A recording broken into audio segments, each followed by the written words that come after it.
When a grieving widower accidentally texts "I miss you" to his boss at 2 a.m., he expects termination, not her standing on his doorstep the next morning holding coffee and asking to come inside. Evan Brooks never imagined his career-ending mistake would shatter the walls around Lauren Hale's heart, revealing a woman who understood his pain better than anyone alive. Sometimes the wrong number leads to exactly the right person. If you're watching from anywhere in the world, drop your city in the comments below. I want to see how far this story travels.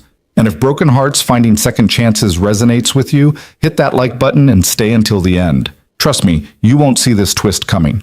The cursor blinked mockingly on Evan Brooks's phone screen at 2:47 a.m., the only light in his darkened bedroom cutting through shadows that felt heavier than they should.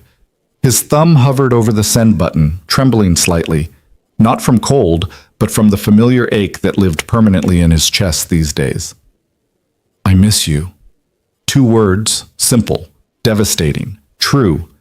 He typed them 100 times before, messages that went nowhere because Sarah's number had been disconnected 8 months ago, 4 days after the funeral when he'd finally worked up the courage to cancel her phone plan.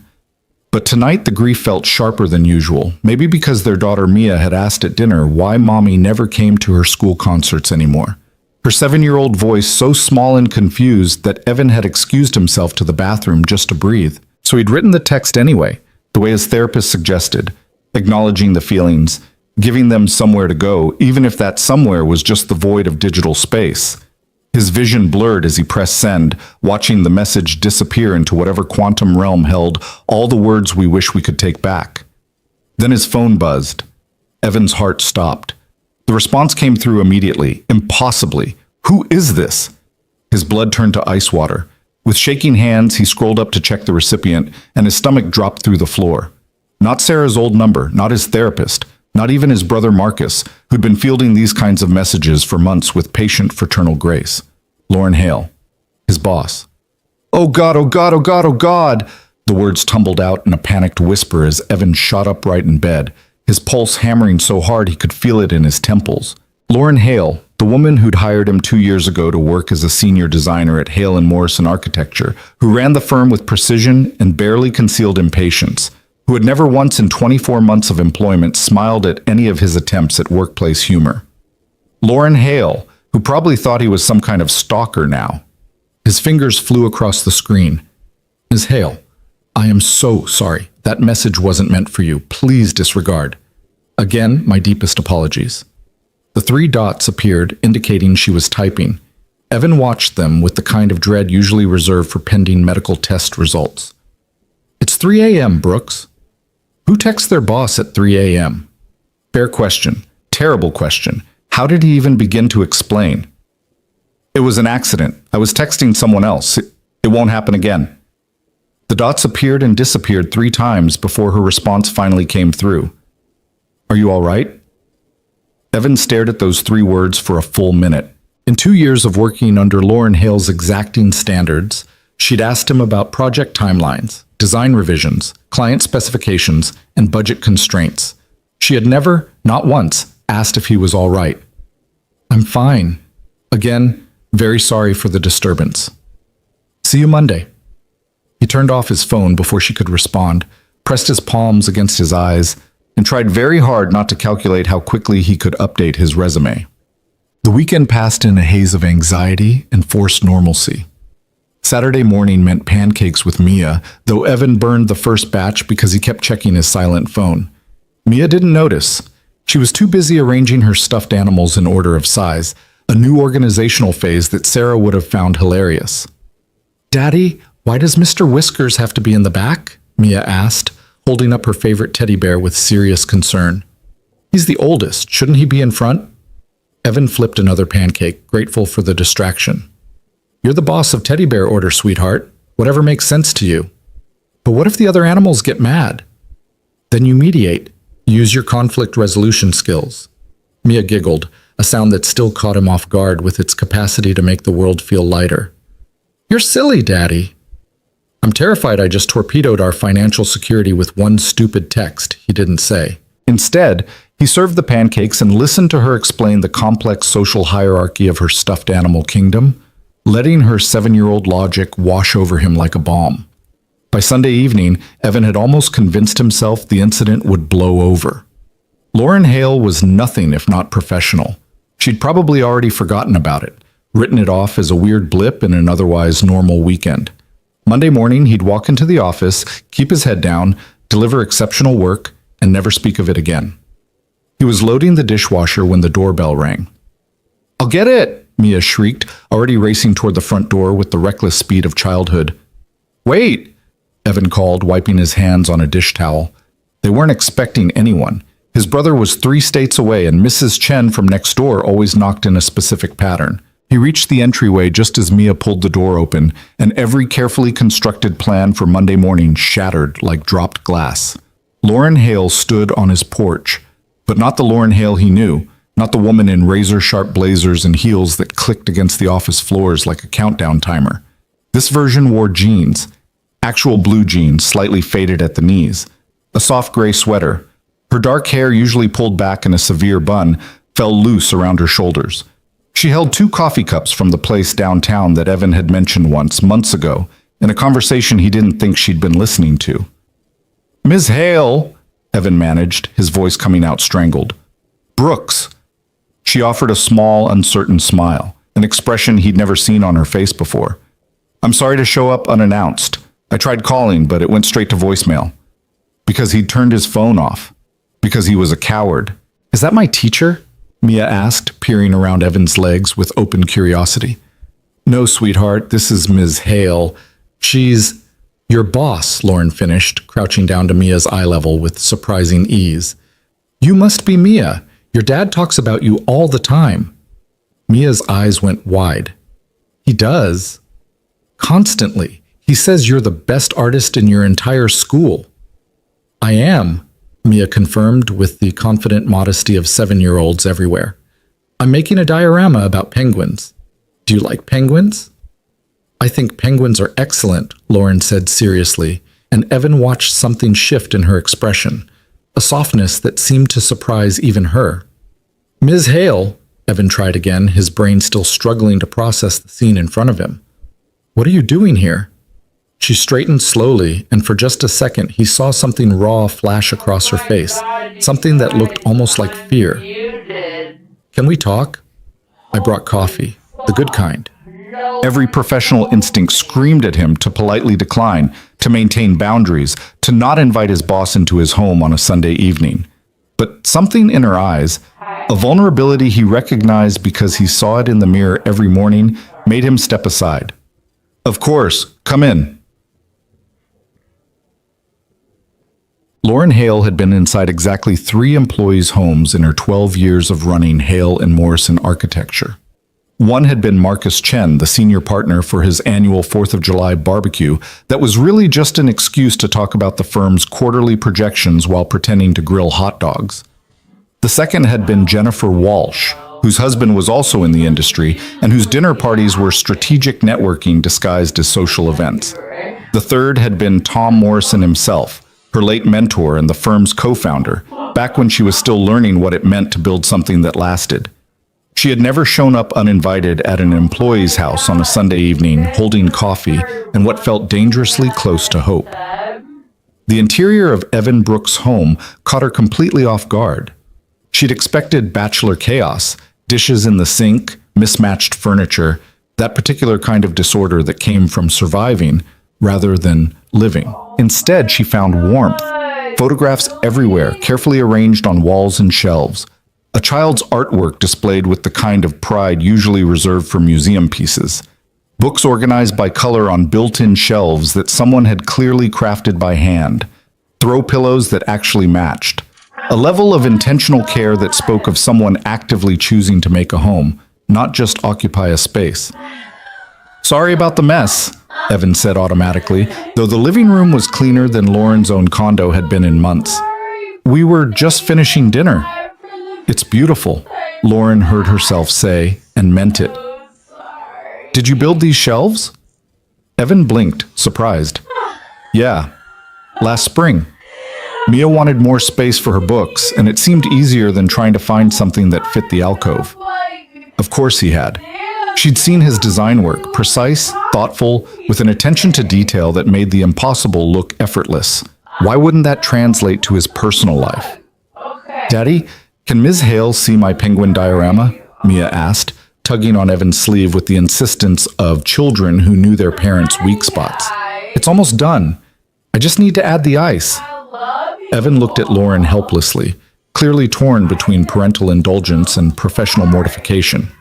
Sweetheart, Ms. Hale probably didn't come here to look at school projects.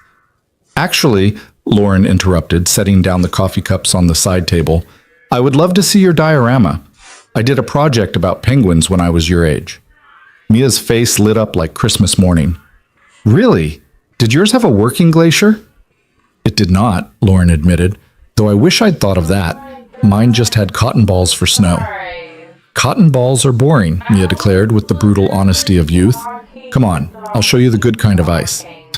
She grabbed Lauren's hand, small fingers warm and trusting, and pulled her toward the hallway before either adult could object. Lauren glanced back at Evan, who stood frozen in his own living room, looking like someone who'd just watched his carefully ordered universe tilt sideways. She offered him a small shrug that said, I'm in it now, and let herself be led away by a 7-year-old tour guide. Mia's bedroom was exactly what Evan would have created, a careful balance between childhood whimsy and organized structure. Stuffed animals arranged by size along one wall, a reading nook with pillows, and a lamp shaped like the moon. A desk where the penguin diorama sat in various stages of completion. Construction paper, carefully cut and arranged, with what looked like actual plastic sheets meant to simulate ice. See? Mia pointed proudly at her creation. The penguins can slide on it. That's what they do in real life. They slide on their tummies. Lauren leaned in, genuinely impressed despite herself. This is really sophisticated work, Mia. The attention to detail is excellent. Did you research penguin habitats? I went to the library with Daddy. We got 3 books. Mia pulled them from a shelf, all with colorful covers showing various species of penguins. Did you know there are 17 different kinds? I didn't know that, Lauren said honestly, settling onto the floor beside the desk in a way that would have horrified anyone at the office who only knew her as someone who conducted meetings standing up. Which is your favorite? Emperor penguins. They're the biggest and the daddies take care of the eggs while the mommies hunt. Mia's voice dropped slightly on that last part, and Lauren felt something tighten in her chest. That's very special, she said carefully. Teamwork is important in penguin families. My mommy isn't here anymore, Mia said matter-of-factly, arranging 2 penguin figurines on the diorama's ice. She died when I was 6, but Daddy says she'd be proud of my projects. The words hit Lauren like a physical blow. She'd known, abstractly, that Evan was a widower. It was in his personnel file, the reason he'd requested flexible hours and occasional work-from-home days. But knowing something as a data point and hearing it from a child who'd lived through loss were entirely different experiences. I'm sure she would be, Lauren managed, her throat suddenly tight. Your work is beautiful. Do you have kids? Mia asked, with the seamless topic transitions of children everywhere. No, I don't. Why not? Mia, Evan's voice came from the doorway, gentle but firm. That's a personal question, remember? Sorry. Mia didn't look particularly sorry, but she smiled up at Lauren with gap-toothed sweetness. Do you want to help me add the ice? You have to be very careful or it breaks. Lauren glanced at Evan, who stood in the doorway looking like a man watching his professional and personal lives collide in real time and having no idea how to stop it. She should make an excuse, should redirect to whatever conversation she'd actually come here to have, should maintain the boundaries that kept her world carefully ordered and manageable. Instead, she heard herself say, I'd love to help. And 20 minutes later, Evan found himself watching his boss, his actual boss, the woman who'd once sent back a design revision with 14 separate notes and the comment, acceptable but not exceptional, kneeling on his daughter's bedroom floor, carefully applying strips of clear plastic to a shoebox diorama while Mia provided running commentary on proper Antarctic ice formation. It has to be smooth but not too smooth, Mia explained with the authority of a 7-year-old expert, because penguins need to be able to grip it with their feet when they're not sliding. That makes sense, Lauren said seriously, adjusting the placement with the same precision she probably brought to multi-million-dollar architectural projects. Like this? Perfect. You're really good at this, Ms. Hale. Thank you. I had a good teacher. Evan leaned against the doorframe, coffee growing cold in his hands, trying to reconcile the scene in front of him with everything he thought he knew about Lauren Hale.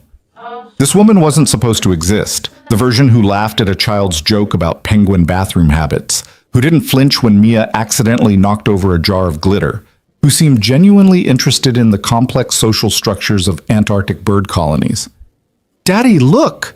Mia held up the completed section. Ms. Hale fixed the part I couldn't get right. I see that, sweetheart. It looks amazing. We make a good team, Mia declared, high-fiving Lauren with sticky, glitter-covered hands that left sparkles on her boss's palm. Lauren looked down at the glitter like she'd just discovered a new species of substance, then up at Evan with an expression he couldn't quite read. Surprised, maybe. Or bemused. Possibly both. All right, project manager, Evan said gently. It's almost bedtime, time to clean up. But we just got to the fun part. The fun part will still be there tomorrow. Say goodnight to Ms. Hale. Mia pouted but complied, wrapping her arms around Lauren's neck in an impulsive hug that clearly caught both adults off guard. Thanks for helping with my project. You can come back any time. Lauren's arms came up slowly, carefully, returning the embrace with a tenderness that made Evan's chest ache. Thank you for letting me help. Your penguin diorama is going to be the best in your class. I know, Mia said with cheerful confidence, then bounded toward her bathroom to brush her teeth, leaving Evan and Lauren in a suddenly quiet bedroom scattered with construction paper and glitter. They stood there for a long moment, the silence stretching between them like new territory neither knew how to navigate. Lauren brushed ineffectually at the glitter on her hands, spreading it rather than removing it. Evan noticed she was still kneeling on the floor and felt a surge of awkwardness at the informality of it all. She's wonderful, Lauren said finally, pushing herself to standing with less grace than she'd probably intended. You've done an incredible job with her. Thanks. She's pretty much raised herself, honestly. I just try not to mess it up too badly. Don't do that. The words came out sharper than seemed intended, and Lauren softened her tone immediately. Don't diminish what you've built here. This, she gestured around the carefully organized room, the evidence of love in every detail. This takes work, intentional work. Give yourself credit. Evan didn't know what to say to that, so he just nodded and led her back to the living room, hyper-aware of how domestic this all felt. Showing his boss to the door like she was a friend who'd stopped by for dinner, not the woman who controlled his career trajectory. They stood in the entryway, and Evan finally worked up the courage to ask the question that had been burning in his mind since she'd appeared on his doorstep. Ms. Hale, why are you here? She looked at him for a long moment, and he saw something complicated move across her face. Calculation giving way to something rawer, more honest. Your text, Friday night.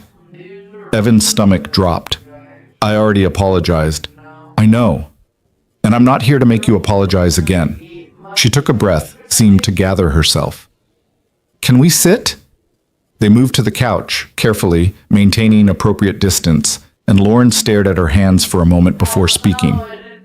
5 years ago, I got a text like that, 2 a.m, from my husband's phone. Except, he'd been dead for 3 hours. The air left Evan's lungs. His Apple Watch, Lauren continued, her voice steady but distant, like she was reciting someone else's story. It was still on his wrist when they brought him into the ER. Heart attack at 43. No warning, no previous symptoms. 1 minute he was working late at the office, the next he was gone. And his watch, synced to his phone, sent out this automatic message to his emergency contacts. I've taken a hard fall and I'm not responding. My location is with GPS coordinates to the hospital. Lauren, Evan started, using her first name without thinking. I'm telling you this, she cut him off gently, because when I read your text Friday night, I didn't see a professional boundary being crossed. I saw someone in pain reaching out to someone they've lost, and I couldn't just let it go. I couldn't just pretend it didn't happen and show up Monday morning like everything was fine, because I know, her voice cracked slightly. I know what it's like to be drowning and trying to hide it from everyone around you. Evan felt something shift in his chest, some wall he'd been maintaining crumbling without permission. I don't know what to say. You don't have to say anything. She looked at him directly now, and he saw exhaustion there, bone-deep weariness wrapped in expensive clothes and careful composure. I buried myself in work after David died. Built the firm into something bigger, better, more demanding. Told myself that was healing, that was moving forward.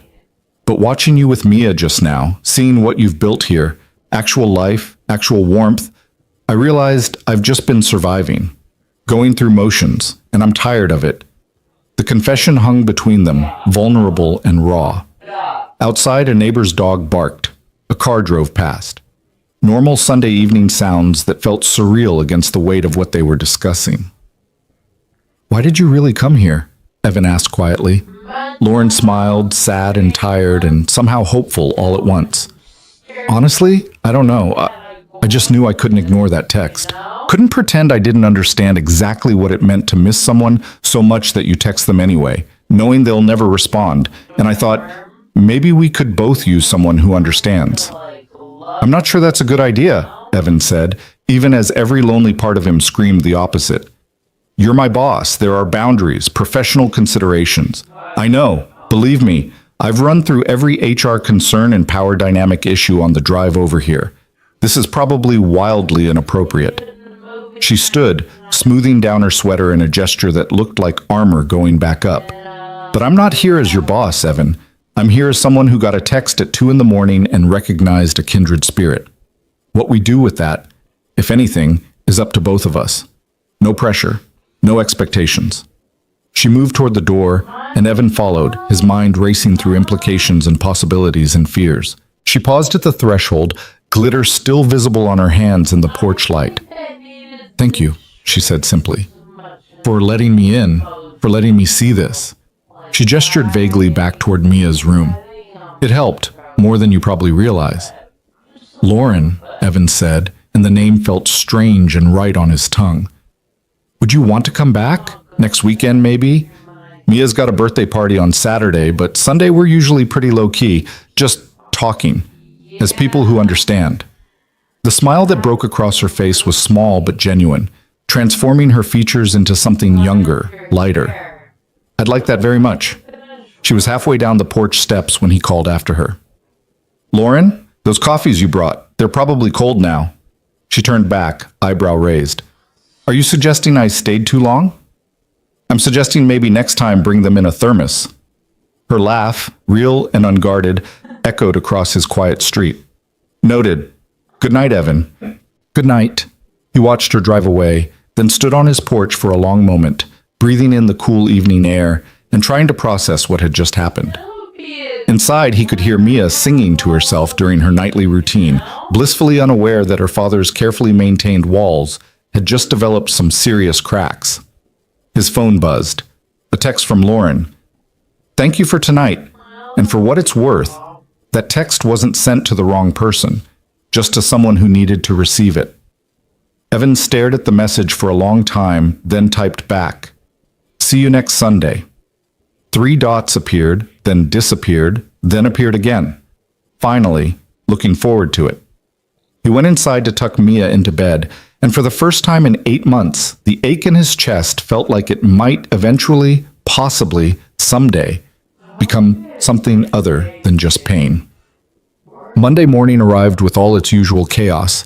Mia couldn't find her left shoe, breakfast burned, traffic was worse than normal. But Evan walked into Hale & Morrison Architecture with something that felt dangerously close to lightness in his step. The office operated exactly as it always did. Lauren was already at her desk when he arrived, dressed in her usual armor of tailored precision. She glanced up as he passed her open door, gave him the smallest nod, professional, appropriate, completely unremarkable to anyone watching, and returned to her computer screen. But Evan had seen the slight quirk at the corner of her mouth, had caught the way her eyes held his for just a fraction longer than necessary. He settled at his desk, pulled up the Morrison renovation project, and tried very hard to focus on load-bearing walls instead of the fact that his boss had spent Sunday evening on his daughter's bedroom floor talking about penguins and loss and the weight of surviving. Brooks! Well, James Chen, one of the junior architects, appeared at his cubicle with his usual Monday morning energy.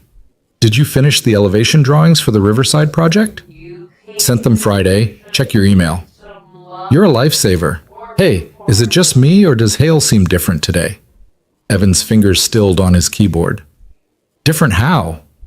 I don't know. Less terrifying? She actually smiled when Martinez asked for a deadline extension. Smiled, Brooks. I didn't know her face could do that. Maybe she had a good weekend, Evan said carefully, pulling up a new schematic and trying to look busy. Whatever it was, I hope it lasts. A less scary Hale means a less scary Monday. James wandered off toward the break room, already scrolling through his phone. Evan allowed himself a small smile. Then his computer pinged with a new message, internal office chat from L. Hale. The Morrison client wants to move the meeting to Thursday. Can you make that work? Professional, standard. Exactly the kind of message she sent a dozen times a day. He typed back, Thursday works fine. A pause. Then, also, Mia's diorama. Did the ice hold overnight? Evan felt something warm settle in his chest. Still intact. She's planning to add snowflakes tonight. Tell her I'm impressed. That's advanced technique for second grade. Will do. Another pause, longer this time. The chat window showed L. Hale is typing, then nothing, then typing again. Finally, thank you again for yesterday. It meant more than I probably conveyed. Evan glanced toward her office. Through the glass walls, he could see her at her desk, staring at her computer with an expression that looked almost nervous, an emotion he'd never associated with Lauren Hale before. He typed, Same. See you Sunday? I'll bring better coffee. Deal. He returned to his work, and for the first time since Sarah died, Monday morning felt like something other than just endurance. Felt like maybe, possibly, the beginning of something he didn't yet have words for. By Wednesday, the office had noticed something was different. Nothing dramatic.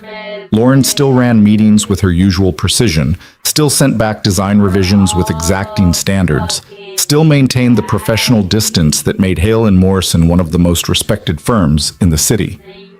But there were small shifts. A patience in her critiques that hadn't existed before. A willingness to listen to alternative approaches. Once, Evan heard her laugh at something Marcus Chen said, a real laugh that made several junior staff members look up in surprise. She's definitely seen someone, Jennifer Walsh declared at Thursday's lunch table, where the associates gathered to decompress and gossip. That's the only explanation. Or she won the lottery, James suggested, or started meditating, or discovered really good antidepressants. I'm telling you, it's a man or a woman. I don't judge. But that is the glow of someone getting regular. Okay, Evan interrupted loudly, suddenly very interested in his sandwich. Maybe she just had a good weekend. People are allowed to be in good moods. Jennifer raised an eyebrow. Brooks, you're defending Hale? Since when? I'm not defending anyone. I'm just saying we don't need to speculate about her personal life. He's right, Marcus said, appearing with his own lunch tray. Hale's business is her own, though I will say, whatever's changed, I appreciate it. She approved the budget increase for the West Side project without her usual third-degree interrogation. The conversation drifted to other topics, the West Side project, an upcoming firm retreat, whether the coffee in the break room had gotten worse or they'd all just built up immunity. Evan contributed when necessary, but mostly focused on not looking at Lauren's office, where he could see her on a phone call, gesturing with one hand while she talked. His phone buzzed. A text from Lauren. Lunch meeting ran late. Can we push our Morrison discussion to 3? He typed back, no problem. 3 works. Then, because he was apparently feeling bold, Jennifer Walsh thinks you're seeing someone. The response came immediately. Jennifer Walsh needs a hobby. Want me to tell her that? Please don't. I have to work with these people. Fair point. See you at 3. Bring the updated elevations. And Brooks? Yes? This is fun. The secret. Having someone who knows. Evan stared at that message for a long moment, warmth spreading through his chest. Yeah, it is. Friday evening, Evan picked Mia up from her after-school program and found her practically vibrating with excitement. Daddy, guess what? What? Mrs. Peterson said my penguin diorama is the best she's ever seen in 15 years of teaching. She wants to put it in the display case in the main hallway. That's amazing, sweetheart. Evan swung her up despite her getting too big for it, her delighted shriek echoing across the parking lot. I'm so proud of you. Can we tell Ms. Hale? She helped with the hard part. She should know it's going in the display case. Evan's heart did something complicated in his chest. I'm sure she'd love to hear about it. Can we call her? Maybe we can tell her on Sunday when she comes over. Mia's eyes went wide. She's coming back? If that's okay with you. Are you kidding? Yes. Can we make cookies? Miss Hale seems like someone who would like cookies. I think everyone likes cookies, Mia. But special cookies. The good kind with chocolate chips, not the boring kind. They spent Friday evening making chocolate chip cookies from scratch. Mia's favorite recipe that Sarah had taught her before she got too sick to bake. Evan stood at the counter, helping Mia measure flour and crack eggs, and tried not to think too hard about the fact that his daughter was already planning how to impress his boss with baked goods. Daddy? Mia asked, while they waited for the first batch to finish baking. Yeah, sweetheart? Do you like Ms. Hale? Evan's hand stilled on the mixing bowl. Of course I like her. She's my boss. She's a good person. No, I mean, do you like her? Mia's gap-toothed grin was way too knowing for 7 years old. Where did you even learn that phrase? Hannah's sister is in 5th grade. She knows everything about liking people. Hannah's sister is 11. She knows approximately nothing about liking people. But do you? Mia persisted. Because she's pretty. And she was really nice to me. And you smiled a lot when she was here. Evan crouched down to Mia's eye level, brushing a streak of flour off her cheek. Ms. Hale is a friend, someone who understands some hard stuff that Daddy has been dealing with. Is that okay? Mia considered this with the seriousness of a judge. Is she sad like you? The question hit him sideways. What do you mean, like me? You get sad sometimes. At night, when you think I'm asleep. I hear you walking around, and sometimes you look at pictures of Mommy and cry. Her small hand reached up to touch his face. Does Ms. Hale get sad like that too? Evan pulled his daughter into a hug, breathing in the smell of her shampoo and cookie dough and childhood innocence. Yeah, baby, she gets sad like that too. She lost someone she loved, just like we did. Then she should definitely come over more, Mia declared with the simple logic of children who hadn't yet learned that grief was complicated. Because you're always less sad when people come over. And I liked making the penguin ice with her. She's good at being careful. She is good at being careful, Evan agreed, standing and ruffling her hair.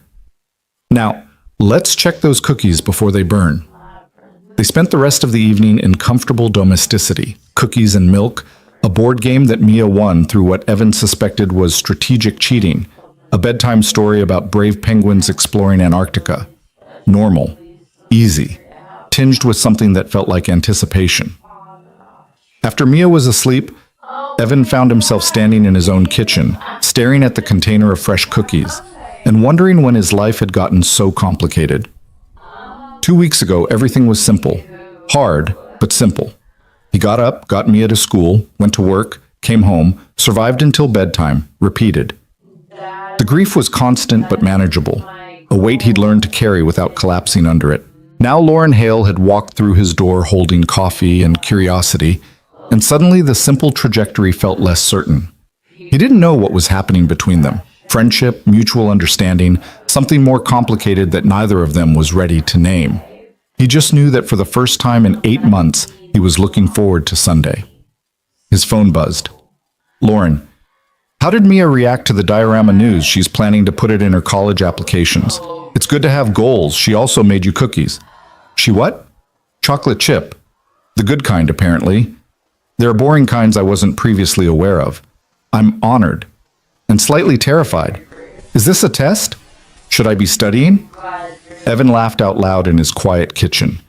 Just be prepared to discuss Antarctic ice formation and penguin sliding techniques. I've been researching all week.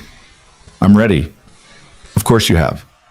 Brooks, I don't do anything halfway. You should know this by now. He did know this. It was why her architecture projects were flawless, why her firm had the best reputation in 3 states, why she'd built walls so high that even grief couldn't breach them. Until, apparently, now. See you Sunday, he typed. 2 p.m., I'll be there. With good coffee. Looking forward to it. He set down his phone and looked around his kitchen. At the cookie crumbs on the counter, at Mia's artwork on the fridge, at the life he'd built from the wreckage of losing Sarah. It wasn't perfect. It was held together with routine and determination and the terrifying love he had for his daughter. But it was real. It was honest. And maybe, just maybe, there was room in it for someone who understood that survival and living weren't always the same thing. Sunday couldn't come fast enough. Sunday arrived with the kind of perfect autumn weather that felt almost deliberate. Crisp air, brilliant sunshine, leaves turning colors that belonged in paintings rather than suburban neighborhoods. Mia had been up since dawn, reorganizing her stuffed animals 3 times and checking the cookie container every 15 minutes to make sure they were still perfect. Daddy, what if she doesn't like chocolate chips? Mia asked for the 4th time, standing in front of her closet with the intensity of someone selecting an outfit for a presidential inauguration. Everyone likes chocolate chips, sweetheart. We've been through this. But what if she's allergic? What if we kill her with cookies? Evan looked up from where he was wiping down kitchen counters that were already clean. If she was allergic to chocolate, she would have mentioned it, and we're not going to kill anyone with baked goods. Hannah's sister says you should always make a good impression on important people. Hannah's sister is 11 and has never had a job interview in her life. Mia emerged from her closet wearing her favorite dress, the blue one with sunflowers that Sarah had bought her last spring. She'd been saving it for special occasions, and apparently Lauren's second visit qualified. How do I look? Beautiful. But you know Ms. Hale is just coming over to hang out, right? It's not a fancy party. I know, but Hannah's sister also says that presentation matters. Evan was going to have words with Hannah's sister. Come here. He knelt down, straightening the collar of Mia's dress, even though it didn't need straightening. Ms. Hale already thinks you're wonderful. You don't have to impress her. But what if she stops coming over? What if she decides we're boring? The vulnerability in his daughter's voice caught Evan off guard. Hey, look at me. He waited until her brown eyes, Sarah's eyes, met his. Nobody could ever find you boring, and Ms. Hale isn't going anywhere. She's coming over because she wants to, not because she has to, okay? Okay. Mia threw her arms around his neck and Evan held her, breathing in the scent of her strawberry shampoo and wondering when his 7-year-old had started worrying about whether people would stay. The doorbell rang at exactly 2 o'clock, because of course Lauren Hale was the kind of person who arrived on time even for casual Sunday visits. Mia raced to answer it, nearly tripping over her own feet in her excitement. Lauren stood on the porch wearing jeans again, different ones this time, darker, and a soft burgundy sweater that made her look approachable in a way her work clothes never did. She held a thermos in one hand and what looked like a bakery box in the other, her hair pulled back in a casual ponytail that Evan had never seen her wear before. Hi, Ms. Hale! Mia practically vibrated with enthusiasm. Do you like my dress? And we made you cookies! And guess what? My penguin diorama is going in the display case. Lauren's face broke into a genuine smile, the kind that reached her eyes and erased years from her features. Your dress is lovely. I'm very excited about cookies, and congratulations on the display case. That's a huge honor. Mrs. Peterson said it's the best diorama she's seen in 15 years. 15. That's older than me. That's incredibly impressive. Lauren stepped inside and Evan watched as she seemed to consciously shed some invisible layer of formality at the threshold, her shoulders relaxing, her expression softening. I brought bagels. I wasn't sure if you'd had lunch yet, and I figured you can never have too many carbs on a Sunday. You brought food to my house? Evan took the bakery box, surprisingly heavy. I was supposed to be the host here. Consider it a collaborative effort. I'm very good at delegating. She held up the thermos. Also, as promised, coffee that will stay hot for approximately 6 hours. I learned from last week's tactical error. Mia giggled. Daddy said your coffee was cold before you even drank it. Your father was correct. which is why I invested in superior technology. Lauren set the thermos on the kitchen counter, looking around with the same careful attention she'd shown last week. Something smells amazing. We made chocolate chip cookies, Mia announced. The good kind, not the boring kind. I wasn't aware there were boring kinds of chocolate chip cookies. That's what Daddy said, but Hannah's sister says some people use milk chocolate instead of semi-sweet, and that's basically a crime. Lauren's eyebrows rose. Hannah's sister sounds like someone with very strong opinions. She's in 5th grade, she knows everything. The confidence of an 11-year-old is truly unmatched, Lauren said solemnly, catching Evan's eye with a look of shared amusement that felt dangerously intimate. They settled into an easy rhythm, bagels and coffee at the kitchen table, while Mia provided running commentary on everything from her week at school to the complex social dynamics of 2nd grade recess. Lauren listened with what seemed like genuine interest, asking follow-up questions and offering observations that made Mia light up with the joy of being taken seriously by an adult. And then Marcus, not your Marcus, Daddy, a different Marcus, said that girls can't be astronauts, which is the stupidest thing I've ever heard, because obviously girls can be astronauts. Right, Ms. Hale? Absolutely right. Some of the most accomplished astronauts in history have been women. Would you like me to send you a list? You could bring it to school and educate this Marcus person. Mia's eyes went wide. Really? You'd do that? Consider it done. Fighting ignorance with facts is one of my favorite activities. Evan watched this exchange with something warm and complicated blooming in his chest. Lauren wasn't just being polite or going through the motions of engaging with a child. She was genuinely connecting, meeting Mia at her level without condescension, treating her concerns as worthy of real attention. After lunch, Mia dragged Lauren to the living room to show her the new additions to her stuffed animal collection, a process that required detailed backstory for each new member of what Mia called the Council. This is Professor Whiskers. He's the oldest and wisest. And this is Lady Butterscotch. She's new but very brave. She once fought off a terrible dragon who was actually just the vacuum cleaner, but still. Lauren settled onto the floor with the same ease she'd shown last week, examining each stuffed animal with appropriate gravity. The council sounds very well organized. Do they have regular meetings? Every Thursday. We discuss important matters like bedtime negotiations and vegetable policies. Those are crucial issues. What's the current vegetable policy? Carrots are acceptable. Broccoli is under review. Brussels sprouts are banned forever. A reasonable stance, Lauren nodded seriously. Though I should mention that roasted Brussels sprouts with a little olive oil and salt are actually quite good. Mia looked scandalized. Ms. Hale, I thought we were friends. We are friends. Friends can disagree about vegetables. But Brussels sprouts smell like feet. That's a fair criticism. Have you tried them roasted? No, because they smell like feet. Lauren glanced at Evan, who was watching from the doorway with barely concealed amusement. Your daughter makes compelling arguments. She gets that from her mother, Evan said, the words slipping out before he could think better of them. The room went quiet for just a moment, the weight of Sarah's absence suddenly present in a way it hadn't been moments before. But Mia, with the resilience of children who'd learned to carry grief without being crushed by it, just nodded. Mommy hated Brussels sprouts too. She said they were little green balls of sadness. Lauren's expression shifted, something soft and understanding moving across her features. Your mother sounds like she had excellent taste. She did. Do you want to see her picture? We have lots. Evan tensed, unsure how to navigate this moment, but Lauren just said, I'd love to, if you want to show me.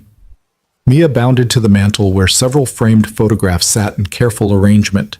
Sarah at their wedding, Sarah holding newborn Mia, Sarah laughing at something off camera with the kind of joy that seemed to radiate from the image itself. Mia picked up the largest frame, the one from their last family vacation before Sarah got sick, and handed it to Lauren with careful reverence. That's Mommy. She was really pretty and funny, and she made the best pancakes even though Daddy's are okay too. Thanks for that ringing endorsement, Evan murmured. Lauren studied the photograph with genuine attention, and Evan watched her face carefully, looking for signs of discomfort or pity or the awkward sympathy that most people offered when confronted with his dead wife's image. Instead, he saw only kindness. She was beautiful, Lauren said quietly. You have her smile, Mia. Daddy says I have her stubbornness too. That's probably also useful. Lauren handed the frame back with careful hands. Thank you for sharing her with me.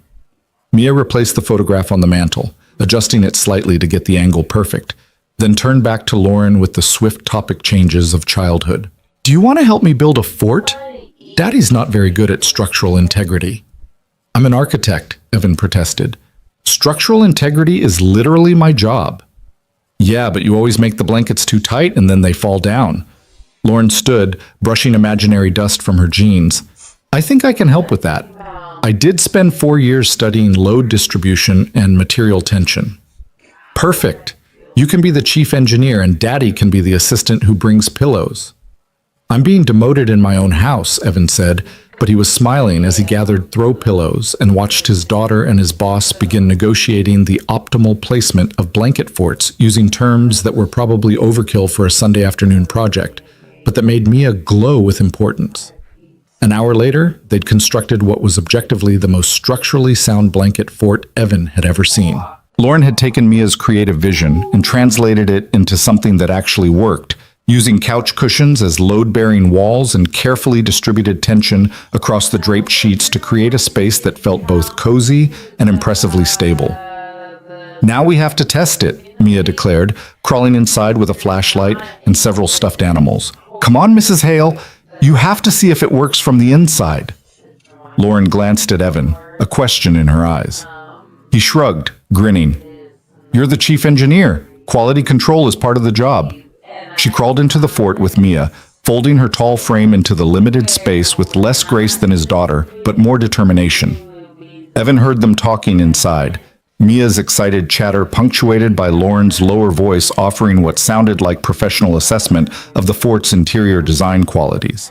He stood there in his living room, surrounded by displaced furniture and scattered pillows, listening to his daughter giggle inside a blanket fort with a woman who 48 hours ago had been nothing more than his boss, and felt something shift in his chest. Not the sharp pain of grief he'd grown accustomed to, but something gentler, something that felt almost like healing. Daddy, you have to come in, Mia's voice emerged from the fort. There's room. Barely, Lauren added, her tone dry but amused. Evan crawled in, immediately regretting it as his shoulders hit the blanket ceiling and he had to contort himself to avoid knocking down Lauren's carefully engineered structure. They ended up in a tangle of limbs and laughter. Mia in the middle, Evan on one side, Lauren on the other, all three of them crammed into a space that was really only meant for one 7-year-old and her stuffed animals. This is cozy, Lauren said, her shoulder pressed against Evan's in the confined space. This is a fire hazard, Evan corrected, but he was smiling. This is perfect, Mia declared with the absolute certainty of childhood. Now we're all in the fort together. That means we're fort friends. Is that different from regular friends? Lauren asked. Obviously. Fort friends are more special because you've shared a fort. It's like a bond. I wasn't aware of this rule. Hannah's sister told me. She knows everything, remember? Right, the omniscient 11-year-old. They stayed in the fort longer than was comfortable, Mia telling elaborate stories about the stuffed animals while Evan and Lauren listened with varying degrees of comprehension. At some point, Evan became acutely aware of Lauren's proximity. The warmth of her shoulder against his, the scent of her perfume mixing with the detergent smell of the blankets, the way she laughed at Mia's jokes with genuine delight rather than adult obligation. When they finally extracted themselves, Mia declaring that she needed to use the bathroom and also check on the cookies, Evan and Lauren found themselves alone in the living room, surrounded by the remains of their construction project. I should probably help clean this up, Lauren said, but she didn't move immediately. It can wait.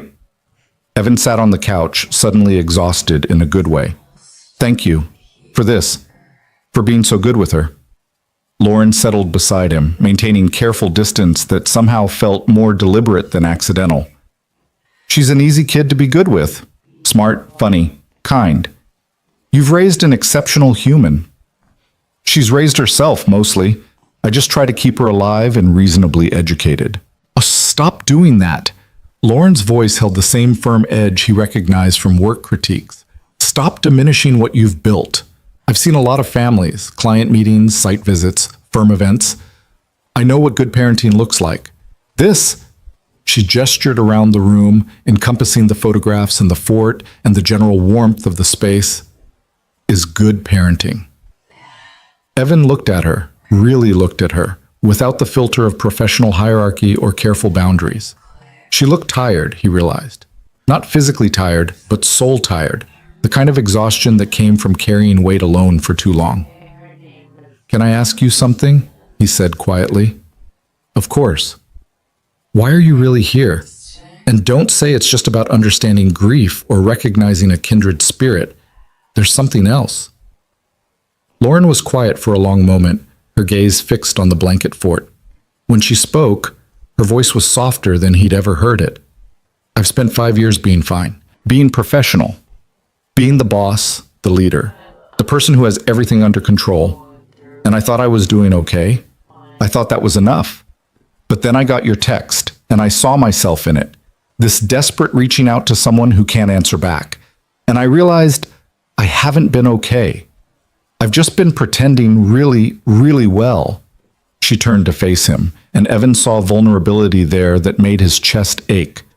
"Coming here last week, seeing you with Mia, watching you build this life from grief, it reminded me that survival and living aren't the same thing. You're living, Evan. Despite everything, you're actually living, and I needed to remember what that looked like. I'm barely keeping it together most days," Evan admitted. "The living part is mostly just showing up and hoping I don't screw it up too badly. That's more than I've been doing. I show up to work, I go home, I exist in the space between. There's no joy in it, no connection. Just competence and efficiency and empty apartments." She laughed, but it sounded hollow. "Do you know what I did last Saturday night before I came here? I worked. On a weekend. On designs for a project that isn't due for 3 months, because I didn't know what else to do with myself. And now? Now I'm sitting in a blanket fort with a single dad and his daughter eating cookies, and it's the most alive I've felt in years." She met his eyes. "So, to answer your question, I'm here because you reminded me that there's more to life than just getting through it. And maybe if I'm around people who actually live instead of just exist, I might remember how to do it too." The honesty of it hit Evan like a wave. He wanted to say something profound, something that would match the weight of her confession. But before he could find the words, Mia reappeared with the cookie container. "Okay, now it's time for the cookie test. Ms. Hale has to try one and give it a rating out of 10. Hannah's sister says professional feedback is important." Lauren accepted a cookie with appropriate ceremony, taking a bite while Mia watched with the intensity of someone awaiting a jury verdict. "These are excellent, easily a 9.5. "Why not 10? Mia demanded. "Because I believe in always leaving room for improvement. But these are genuinely some of the best chocolate chip cookies I've ever had." "Better than store-bought?" "Infinitely better than store-bought." Mia beamed, then handed a cookie to Evan. "What's your rating, Daddy?" "Bias 10. Everything you make is perfect." "That doesn't count. You're my dad. You have to say that." She turned back to Lauren.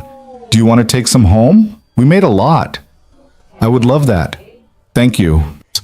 They spent the rest of the afternoon in easy companionship, cookies and coffee, a card game that Mia won through what Evan was now certain was deliberate cheating, conversation that flowed between serious and silly without jarring transitions. Lauren told stories about her own childhood, about growing up in Boston with 2 older brothers who taught her to defend herself and never back down from an argument. Mia shared elaborate plans for her future career as either an astronaut veterinarian or a professional penguin researcher, both of which Lauren treated as equally valid ambitions. As the light began to fade toward evening, Evan found himself not wanting the day to end. There was something comfortable about this. The 3 of them in his living room, no pretense or performance, just genuine connection. It felt dangerous and right in equal measure. "I should probably go," Lauren said reluctantly as the clock approached 6. "Early meeting tomorrow with the Morrison clients." "Do you have to?" Mia asked, then caught herself. "I mean, you can come back, right? Next Sunday?" Lauren looked at Evan, and he saw the question there. Permission, maybe, or hope. "If your dad says it's okay." "It's okay," Evan said, and meant it more than was probably wise. More than okay.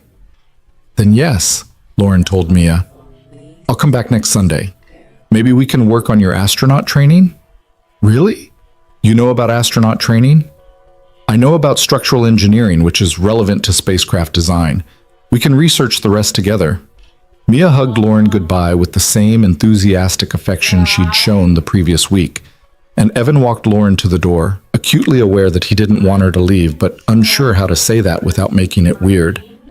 "Thank you," Lauren said quietly, standing on the porch in the gathering dusk, "for letting me be part of this. Your life, your daughter, your Sunday. It means more than I can properly express." "You're welcome here anytime," Evan said. "Really. Not just Sundays. If you want company or conversation, or just somewhere that isn't an empty apartment, we're here." Something shifted in her expression, gratitude mixing with something more complex. "Be careful making offers like that, Brooks. I might actually take you up on them." "I'm counting on it." She smiled, small and genuine, then surprised him by reaching out and squeezing his hand, brief, warm, loaded with meaning he didn't quite know how to interpret. "See you at work tomorrow." "And Evan?" "Yeah?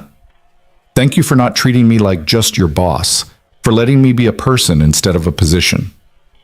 "You've never been just a boss to me." The words came out before he could think better of them, honest and raw and maybe too revealing. Lauren held his gaze for a long moment, and Evan saw something flicker there, awareness maybe, or the beginning of something neither of them was ready to name. Then she released his hand, stepped back, and the moment passed into something safer, more manageable. "Good night, Evan." "Good night, Lauren." He watched her drive away, then returned inside to find Mia already in her pajamas, surrounded by stuffed animals, in what appeared to be an emergency council meeting. "Is Mrs. Hale your girlfriend?" Mia asked without preamble. Evan nearly choked on air. "What? No, why would you think that?" "Because you smiled a lot today, and you touched her hand, and you looked at her the way Prince Charming looks at Cinderella in the movie." "I did not look at her like anything. She's my boss, and my friend. That's all." Mia gave him a look that was far too knowing for 7 years old. "Okay, Daddy, if you say so." "I do say so. Now get in bed before you start planning a wedding." "I'm just saying, if you did like her, that would be okay. She's nice, and she knows about penguins. Those are important qualities." Evan tucked her in, kissed her forehead, and tried very hard not to think about the fact that his 7-year-old daughter was apparently more emotionally perceptive than he was. "Good night, sweetheart. Love you." "Love you too.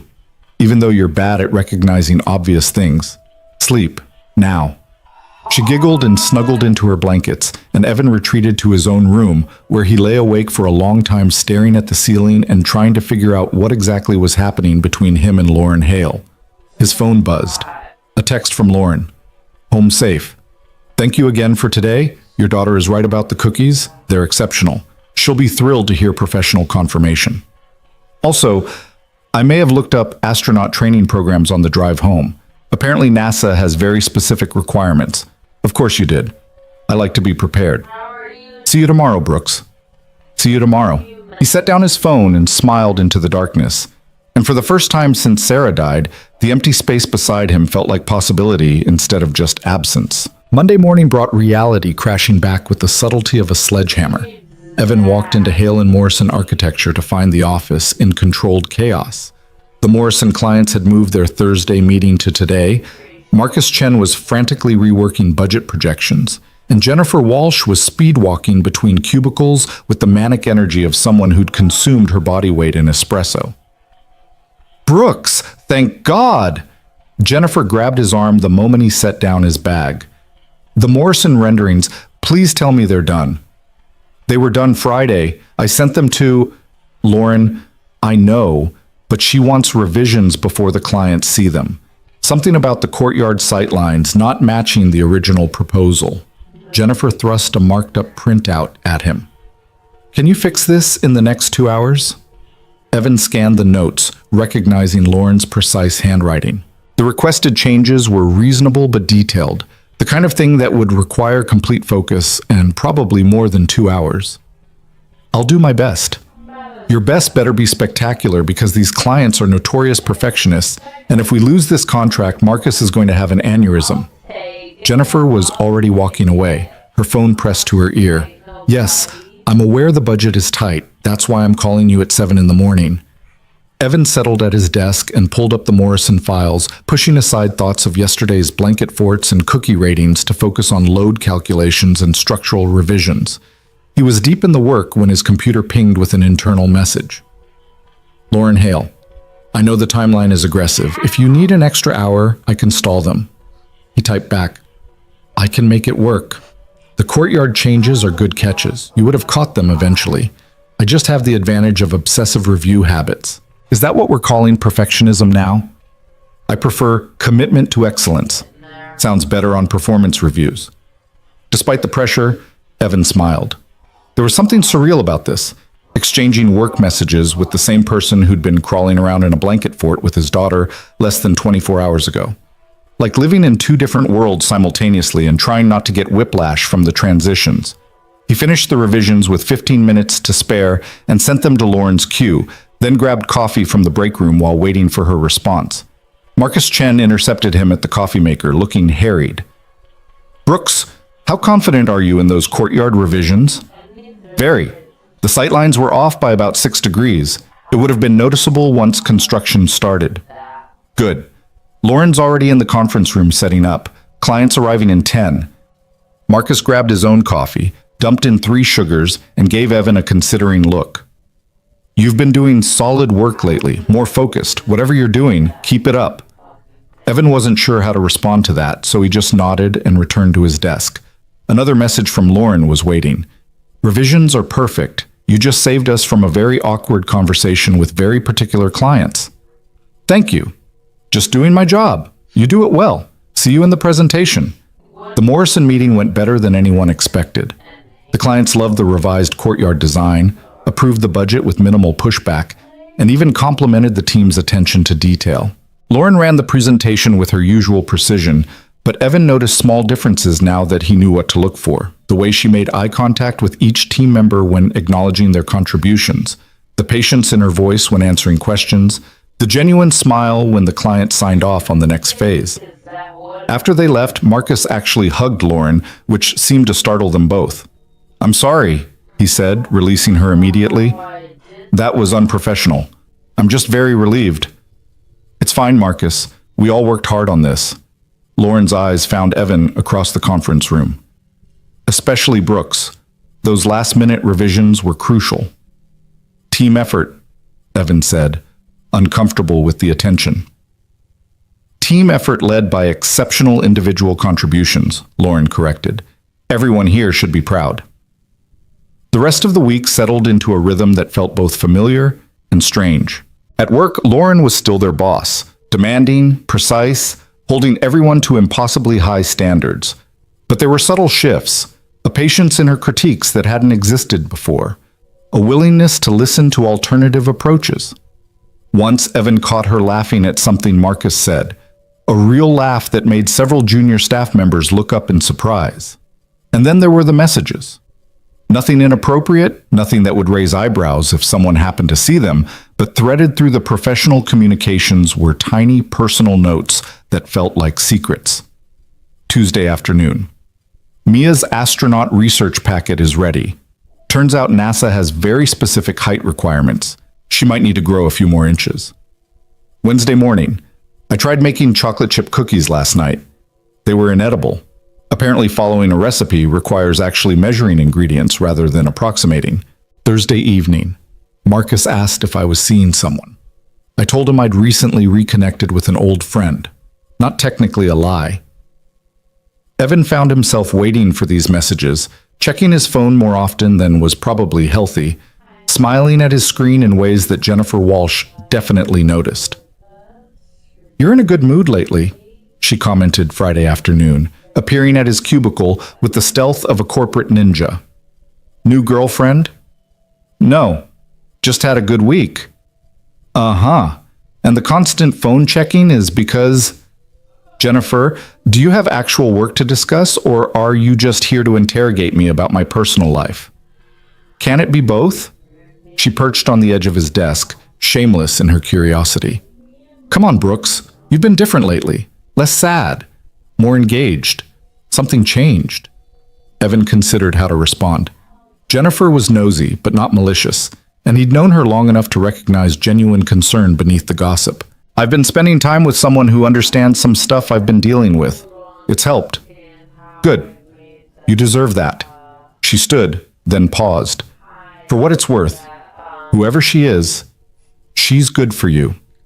Don't let her get away. After Jennifer left, Evan stared at his computer screen without really seeing it. Was Lauren good for him? Probably. Was he good for her? Less clear. Was whatever was developing between them sustainable, or were they just two lonely people finding temporary comfort in shared grief? His phone buzzed. Lauren, Sunday plans still good? Mia mentioned something about astronaut training, and I may have acquired some supplies. What kind of supplies? The kind that may or may not involve teaching a 7-year-old about spacecraft trajectory using household items and questionable physics. That sounds either amazing or like a lawsuit waiting to happen. I'm an engineer. I know what I'm doing, mostly. See you at 2? Looking forward to it. Evan pocketed his phone and tried to focus on the schematics in front of him, but his mind kept drifting to Sunday, to the easy warmth of Lauren in his home, to the way Mia lit up around her, to the dangerous comfort of letting someone new into their carefully constructed life. Saturday brought complications. Evan was helping Mia with her homework when his phone rang, his brother Marcus, calling from 3 states away with the impeccable timing of siblings everywhere. Hey, little brother, how's single parenthood treating you? Same as always? Exhausting and terrifying with occasional moments of joy. So basically like regular parenthood, but with more guilt and no one to blame when things go wrong. Thanks for that summary. Was there a reason you called, or are you just checking in on my mental state? Marcus's voice shifted, losing some of its casual humor. Actually, yeah. Mom mentioned you've been different lately. Lighter, she said. Wanted me to see if everything was okay. Evan moved into the kitchen where Mia couldn't hear, lowering his voice. Everything's fine. Good, actually. I've just been getting out more, spending time with people. People or a person? Why does everyone assume I'm dating someone? Because you've been a hermit for 8 months and now you're suddenly lighter and getting out more. It doesn't take a detective, Evan, so who is she? Evan leaned against the counter, debating how much to share. Marcus had been his rock after Sarah died, fielding late-night phone calls and flying out for the funeral despite his own demanding job. If anyone deserved honesty, it was him. Someone from work. We've been spending time together on weekends. She lost her husband a few years ago, so we understand each other's situation. Silence on the other end, then, Evan, please tell me you're not dating your boss. I'm not dating my boss. We're friends. She comes over, hangs out with Mia. We talk about grief and parenting and life. That's all. That's all right now, Marcus said carefully. But what happens when it becomes more? You realize the power dynamic there is problematic at best, right? I'm aware of the complications, Marcus. I'm not an idiot. I'm not saying you're an idiot. I'm saying you're lonely and grieving and maybe not thinking clearly about what you're getting into. The words stung because they were partially true. Evan was lonely. He was grieving. And maybe he wasn't thinking entirely clearly about Lauren and what was happening between them. But he also knew that what they had, whatever it was, felt real and necessary in a way he couldn't explain. I appreciate the concern, Evan said, keeping his voice level, but I'm handling it. Evan, I have to go. Mia needs help with her math homework. He hung up before Marcus could push further, then stood in his kitchen, feeling the familiar weight of doubt settling over him. Was his brother right? Was he making a terrible mistake? The rational part of his brain knew all the reasons this was complicated. Workplace dynamics, grief as a foundation, the risk to his career if things went wrong. But then he thought about Lauren crawling into a blanket fort with Mia, about her texts throughout the week, about the way she looked at him like he was a person rather than just an employee. He thought about how she made Mia laugh and how she understood the specific weight of missing someone who would never come back. Daddy? Mia appeared in the kitchen doorway. Uncle Marcus is wrong, you know. You were eavesdropping. You were talking loud. She crossed her arms, looking far too serious for 7 years old. Miss Hale is good. She makes you happy. Uncle Marcus doesn't understand because he didn't meet her. It's complicated, sweetheart. Adults always say that when they're scared of something good. Mia walked over and hugged him around the waist. Mommy would want you to be happy. She told me that before she died. She said Daddy deserves good things, and I should make sure you remember that. Evan's throat tightened. She said that to you? In the hospital, when you went to get coffee, she said you were the best person she knew and that someday you might meet someone else and that was okay. That I should help you be brave. He pulled Mia close, blinking back tears. Sarah had always been the brave one, facing her illness with a courage that had humbled him daily. Of course she would have thought about his future, about making sure he didn't spend the rest of his life alone. Of course she would have enlisted their daughter as an ally in that fight. Okay, he said quietly. I'll try to be brave. Good. Because Ms. Hale is coming tomorrow, and we need to set up the astronaut training course, and you promised we could make brownies. The moment of heaviness passed, replaced by Mia's irrepressible enthusiasm. Evan spent the rest of Saturday helping her plan an elaborate astronaut training program that involved obstacle courses, balance challenges, and what she called advanced space physics, but was really just dropping things from progressively higher places to see how they fell. Sunday morning, Mia was up before dawn again, this time arranging the living room into what looked like a combination gym and science lab. Evan watched her work with a mixture of amusement and mild concern. Are we sure this is safe? Ms. Hale is an engineer, Daddy. She knows about safety. Ms. Hale is a structural engineer, not an astronaut trainer. Close enough. When Lauren arrived at exactly 2 o'clock, she took one look at Mia's setup and burst out laughing. This is ambitious. I'm impressed and slightly terrified. I made a training manual. Mia thrust a crayon-illustrated booklet at her. It has all the challenges and scoring systems and everything. Lauren flipped through the pages, her expression shifting from amused to genuinely impressed.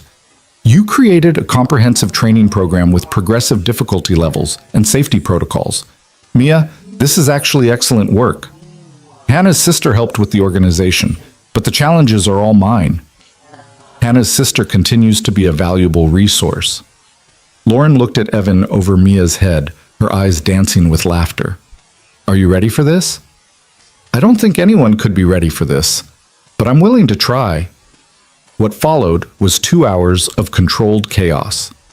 Lauren took Mia's training program seriously, working through each challenge with the same attention to detail she brought to architectural projects. They tested balance by walking along a line of tape on the floor, practiced zero-gravity movement by seeing how slowly they could complete tasks, and conducted experiments in applied physics that mostly involved dropping eggs from increasingly questionable heights.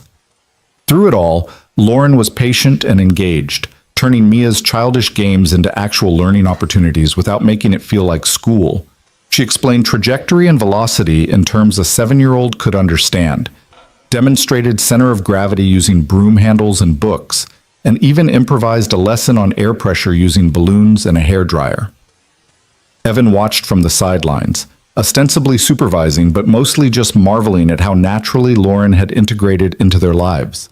She looked different here, relaxed, animated, years younger than her office persona. Her hair kept falling out of its ponytail, and she'd given up fixing it, letting it frame her face in a way that made her look approachable, almost vulnerable. Daddy, it's your turn, Mia announced. You have to do the balance challenge. I thought I was just here to provide moral support. Everyone has to do the challenges. That's the rule. Lauren grinned at him from where she sat cross-legged on the floor, surrounded by the remains of their physics experiments. Come on, Brooks, show us your astronaut potential. He attempted the balance challenge with significantly less grace than either of the women in his life, wobbling his way along the tape line while Mia provided running commentary on his form. Daddy, your arms are too stiff. Ms. Hale, tell him about center of gravity. Your daughter's right, Lauren said, standing up to demonstrate proper balance posture. You need to engage your core and keep your center of gravity low, like this. She moved beside him, and suddenly they were very close, her hands coming to rest lightly on his shoulders to adjust his stance. Evan froze, hyper-aware of her proximity, the warmth of her touch, the faint scent of her perfume. Better, she said quietly, and when he looked at her, he saw something in her eyes that had nothing to do with balance challenges or astronaut training, something that made his pulse quicken and his breath catch. This is boring, Mia declared, shattering the moment. You're both already good at balance. Let's do the egg drop experiment again. Lauren stepped back, clearing her throat.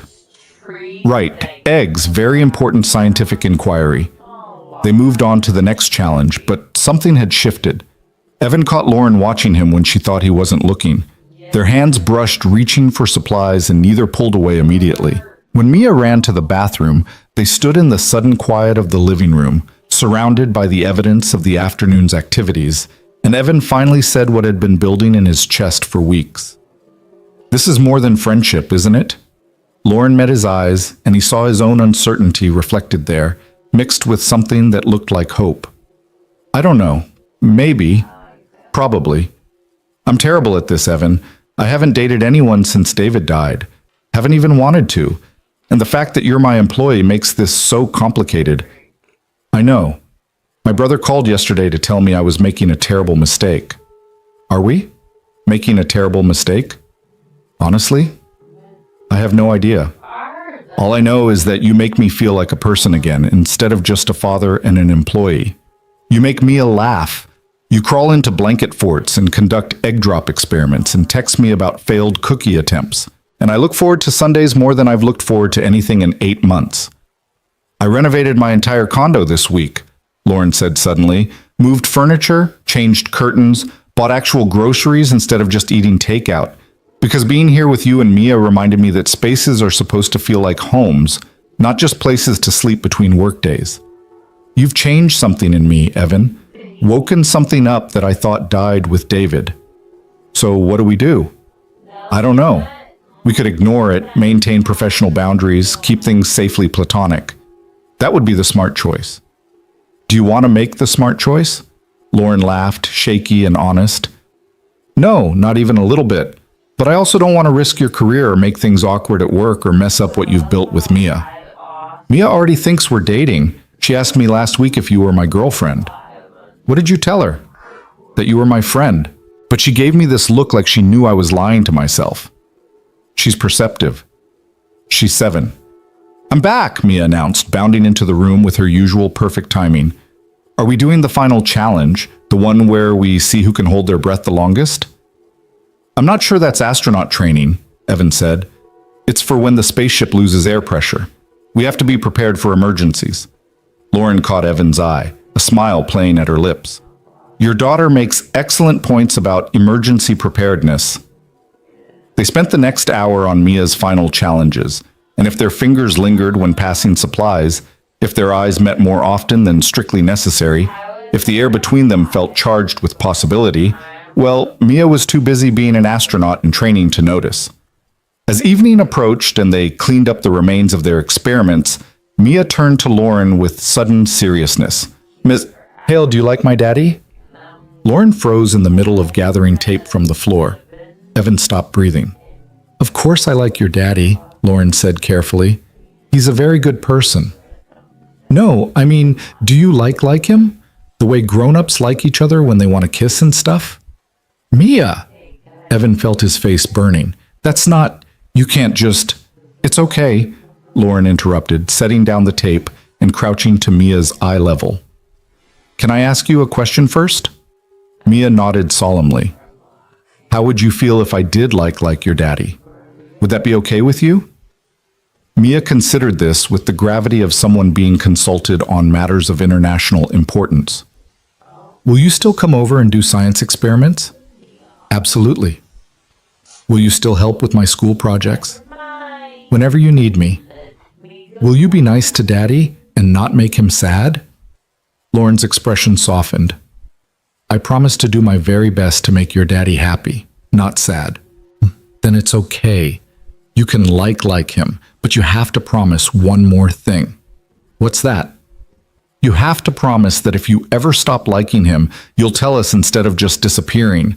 Because Mommy disappeared and it was really hard and I don't want that to happen again." Evan's chest constricted. He wanted to intervene, to save Lauren from having to navigate his daughter's grief, but Lauren just pulled Mia into a hug. "I promise," she said quietly. "If anything ever changes, I will tell you both. No disappearing, okay?"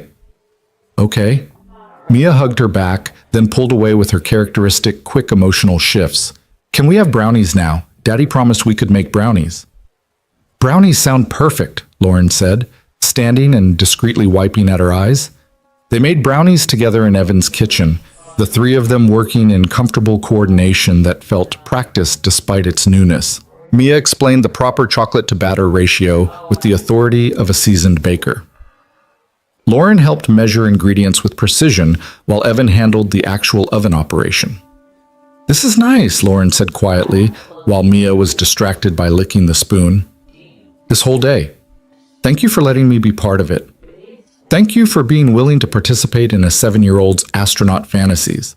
Are you kidding? This was the best Sunday I've had in years." She paused, then added even more quietly, "Evan, about what Mia asked, you don't have to explain anything. I want to, because she deserves honesty, and so do you." Lauren set down the measuring cup and turned to face him fully. "I do like you. More than is probably wise given our professional relationship and the complexity of our situations. But I also don't want to rush into anything or make promises I can't keep. Can we just see where this goes, take it slow, figure things out as we go?" "I'd like that," Evan said. "Though I should warn you, I'm terrible at slow. I fall hard and fast. It's one of my less endearing qualities." "I'll keep that in mind." She smiled, small and genuine. "For now, how about we focus on not burning the brownies and see what happens?" "Deal." The brownies emerged from the oven perfectly. Crispy edges, gooey center, the kind of chocolate density that made Mia declare them restaurant quality.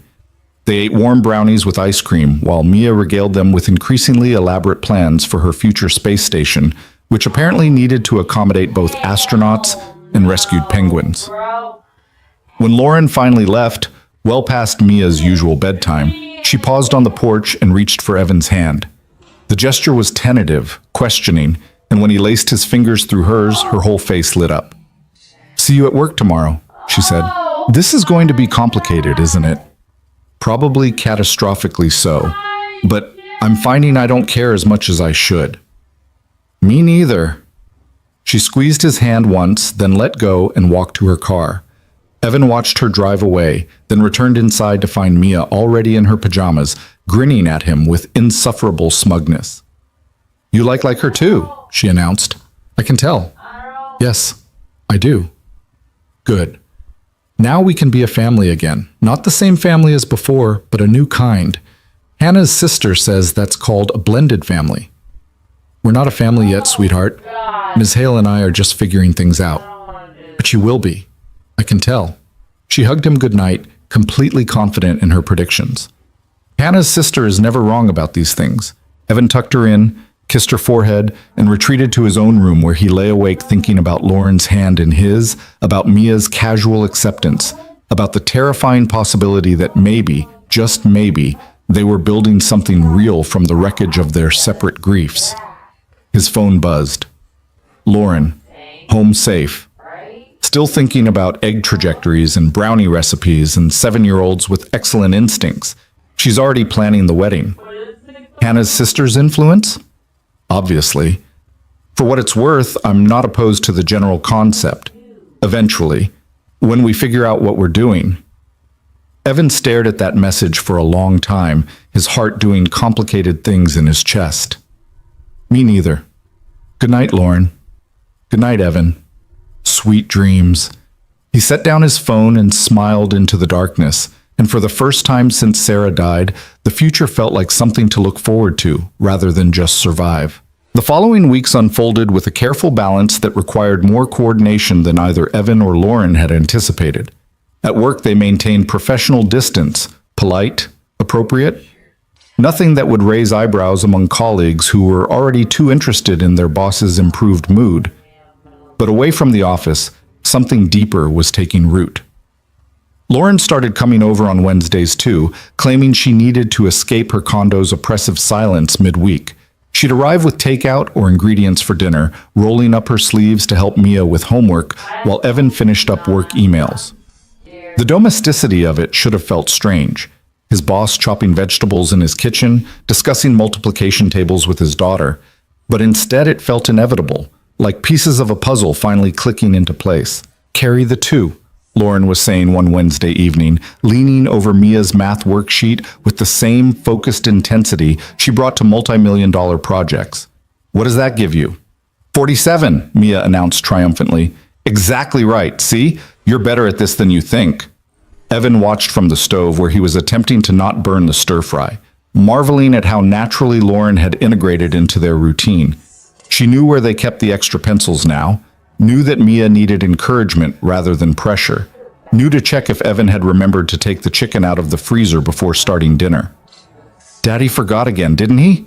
Mia stage whispered to Lauren, looking at the still frozen chicken on the counter. I can hear you, Evan called, and I was going to remember, eventually. We're ordering pizza, Lauren decided, already pulling out her phone. The usual? The fact that they had a usual pizza order said everything about how quickly this had become normal.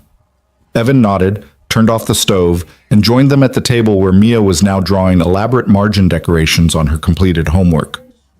Ms. Hale, can I ask you something? Mia said, not looking up from her artwork. Of course. When you and your husband were married, did you know right away that you loved him? Or did it take a while? Lauren's hand stilled on her phone. Evan tensed, ready to intervene, but Lauren's voice when she spoke was steady and thoughtful. It took a little while. We met at a construction site. I was a junior architect. He was the site manager. I thought he was too confident, and he thought I was too bossy. But we kept working together, and eventually we realized that what we thought was annoying was actually what we needed. He kept me grounded, and I kept him ambitious. So you didn't like him at first? Not at first, no. Sometimes the best relationships start as something else and grow into love. Mia considered this, then looked meaningfully at Evan. Like you and Daddy. Mia, Evan warned gently. What? It's true. You didn't like Ms. Hale when she was just your boss, but now you do. Lauren caught Evan's eye, a smile tugging at her lips. Your daughter makes an excellent point about relationship evolution. Hannah's sister says relationships are like science experiments. You have to observe the data before drawing conclusions. Hannah's sister is going to grow up to be either a therapist or a reality TV producer, Evan muttered. The pizza arrived, and they ate at the kitchen table with the comfortable chaos that had become their Wednesday evening tradition. Mia provided running commentary on the social dynamics of second grade, while Lauren and Evan exchanged glances that said more than words, shared amusement at Mia's observations, quiet appreciation for this pocket of normalcy they'd carved out, cautious hope that maybe this could actually work. After Mia went to bed, Lauren and Evan found themselves on the couch with the kind of careful distance that had become harder to maintain with each passing week. The space between them felt charged, full of things unsaid. I should probably go, Lauren said, not moving. Probably, Evan agreed, also not moving. It's late, and we have that early meeting tomorrow. We do. Neither of them moved. Outside, a car drove past. The refrigerator hummed, normal sounds that felt surreal against the weight of what was building between them. Evan, Lauren said quietly, I need to tell you something. His stomach dropped. Here it was. The moment she came to her senses, realized this was too complicated, too risky. Okay. I talked to HR today, hypothetically, about workplace relationships and proper disclosure protocols. Evan's heart started beating again. Hypothetically, they have policies, guidelines. As long as there's transparency and no direct supervisory relationship, it's not prohibited. Complicated, yes, but not impossible. She finally looked at him, and he saw vulnerability there mixed with determination. I wanted to know what our options were. If we decided to make this something official, what did you find out? That I'd need to recuse myself from your performance reviews, that we'd need to disclose the relationship to Marcus and the senior partners, that there would be some awkwardness and probably gossip and definitely scrutiny. She took a breath. And that despite all of that, it would be worth it, if you wanted it too.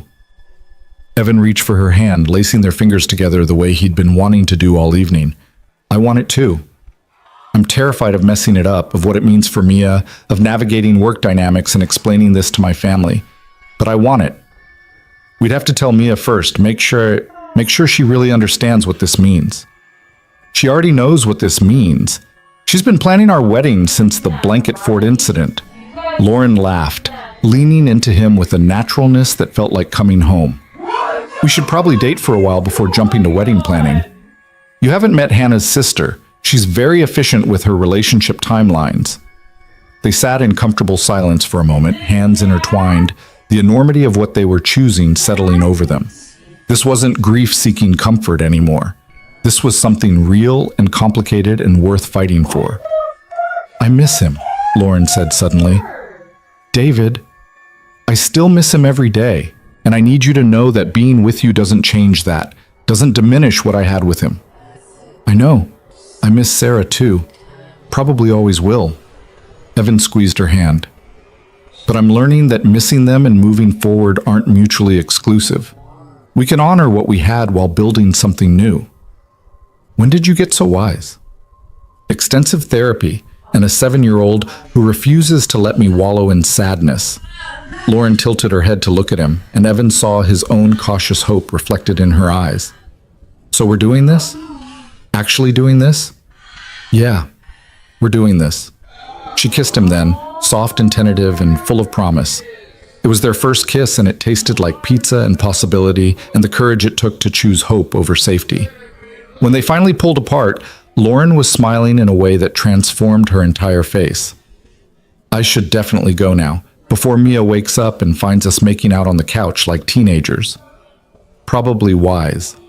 See you at work tomorrow, where I will be extremely professional and not at all distracted by the fact that I just kissed my employee. I'm really looking forward to seeing how that goes. Lauren left, but not before kissing him one more time at the door, and Evan stood in his entryway for a long moment after she drove away, touching his lips and trying to process the fact that his life had just shifted into entirely new territory. His phone buzzed. Lauren. That was even better than I imagined it would be. You imagined it? Extensively, for weeks. I'm very thorough in my planning. Good to know. Should I be worried about how detailed these plans are? Definitely. I've been researching relationship best practices the way I research building codes. I have spreadsheets. Evan laughed out loud in his empty hallway. Of course you do. Sleep well, Evan. Dream of engineering principles and proper disclosure protocols. You certainly know how to talk dirty to an architect. I have hidden talents. Good night. Good night, Lauren. The next morning, Evan woke to find Mia standing beside his bed, staring at him with unsettling intensity.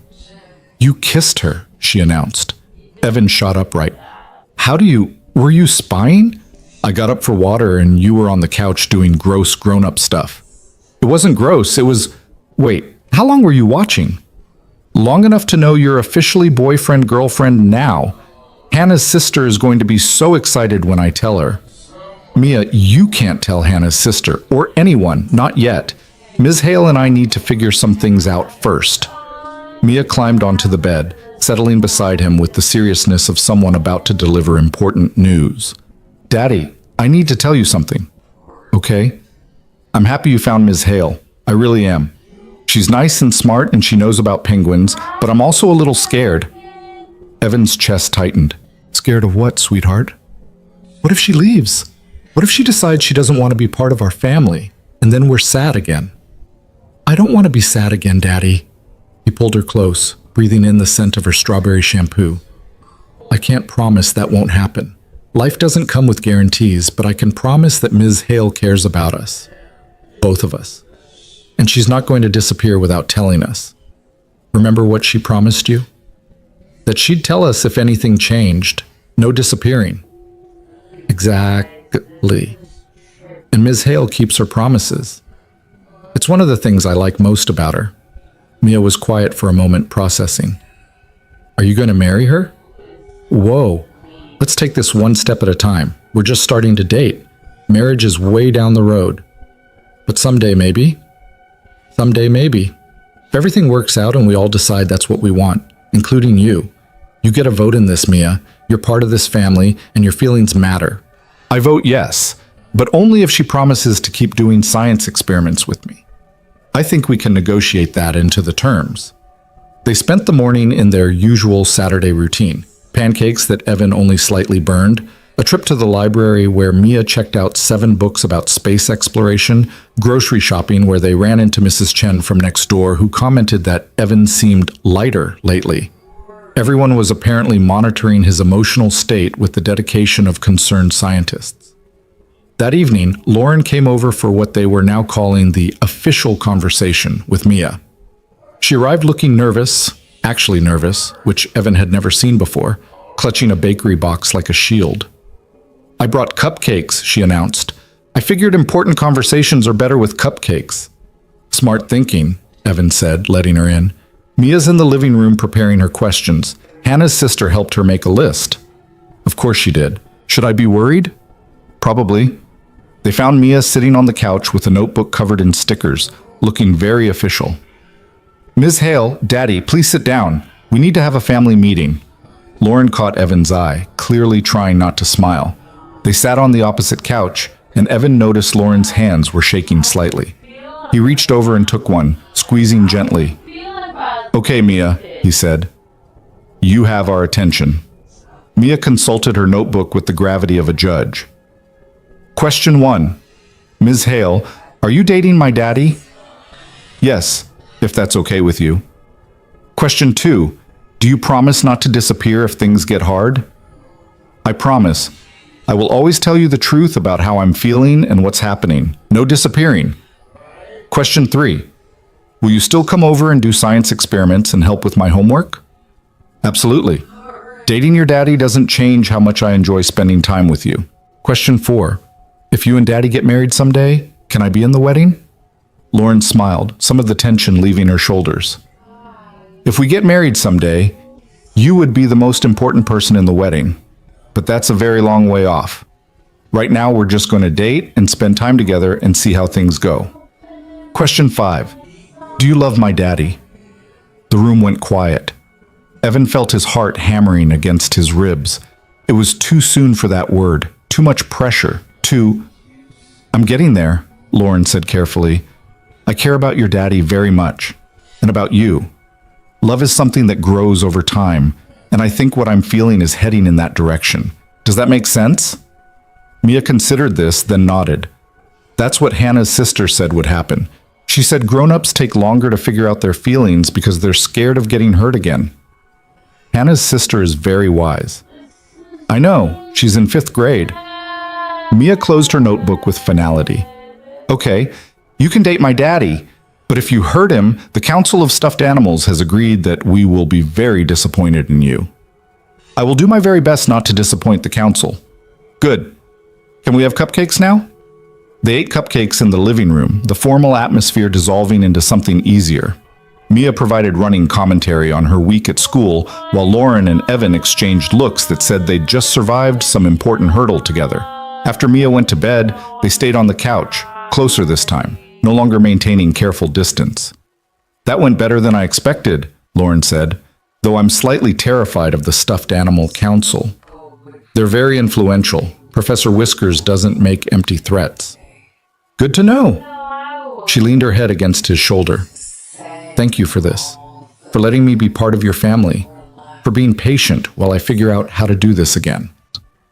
Thank you for being willing to try, for crawling into blanket forts and conducting egg experiments and surviving interrogations by 7-year-olds with very thorough question lists. I happen to enjoy all of those things. They sat in comfortable silence, and Evan felt something settle in his chest, not the sharp pain of grief, but something softer. Hope, maybe. Or the beginning of healing. The understanding that loving someone new didn't erase who came before. It just made room for more love. The following Monday, Lauren called a meeting with Marcus Chen and the senior partners. Evan waited in his cubicle, trying to focus on design work while knowing his future at the firm was being discussed behind closed doors. Jennifer Walsh appeared at his desk looking like someone who'd just discovered classified information. Brooks, what did you do? What are you talking about? Hale called an emergency partner meeting. She never does that unless something major is happening. Did you get promoted? Fired? Are you secretly embezzling funds? I'm not embezzling anything. Then what's going on? Before Evan could respond, his computer pinged with a message from Marcus Chen. My office. Now. His stomach dropped. Jennifer watched him stand with the intensity of someone watching a car crash in slow motion. Brooks, if you're in trouble. I'm fine. Probably. I'll explain later. He walked to Marcus's office on unsteady legs, finding Lauren already there, sitting across from Marcus, who looked equal parts amused and exasperated. Brooks, sit down, Marcus said. Lauren has just informed me of some interesting developments. Evan sat, hyper-aware of Lauren beside him, professional and composed in her work clothes and careful posture. We're dating, Lauren said simply. Evan and I. We wanted to disclose it properly and discuss any necessary adjustments to reporting structures. Marcus looked at them both for a long moment, then started laughing. I knew it. Jennifer owes me $50. You were betting on us? Evan said weakly. The entire office has been betting on you two for 3 weeks. You're not as subtle as you think. Marcus's expression turned more serious. Look, I appreciate the disclosure. Here's what needs to happen. Lauren, you recuse yourself from Evan's reviews and promotions. We'll shift him to report to me for administrative purposes.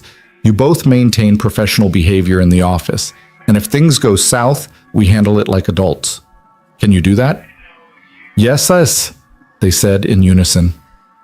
Good. Now get back to work. And Brooks? Yes? She's good for you. Don't screw it up. Word spread through the office with the speed of wildfire in dry grass. By lunch, everyone knew. Jennifer cornered Evan in the break room with barely contained glee. I knew something was different. The improved mood, the secret smiling at your phone, the way you'd both get this look when you thought no one was watching. It was so obvious. We were trying to be discreet. You were terrible at it, but I'm happy for you. Hale's been different too, more human, less terrifying. Whatever you're doing, keep doing it.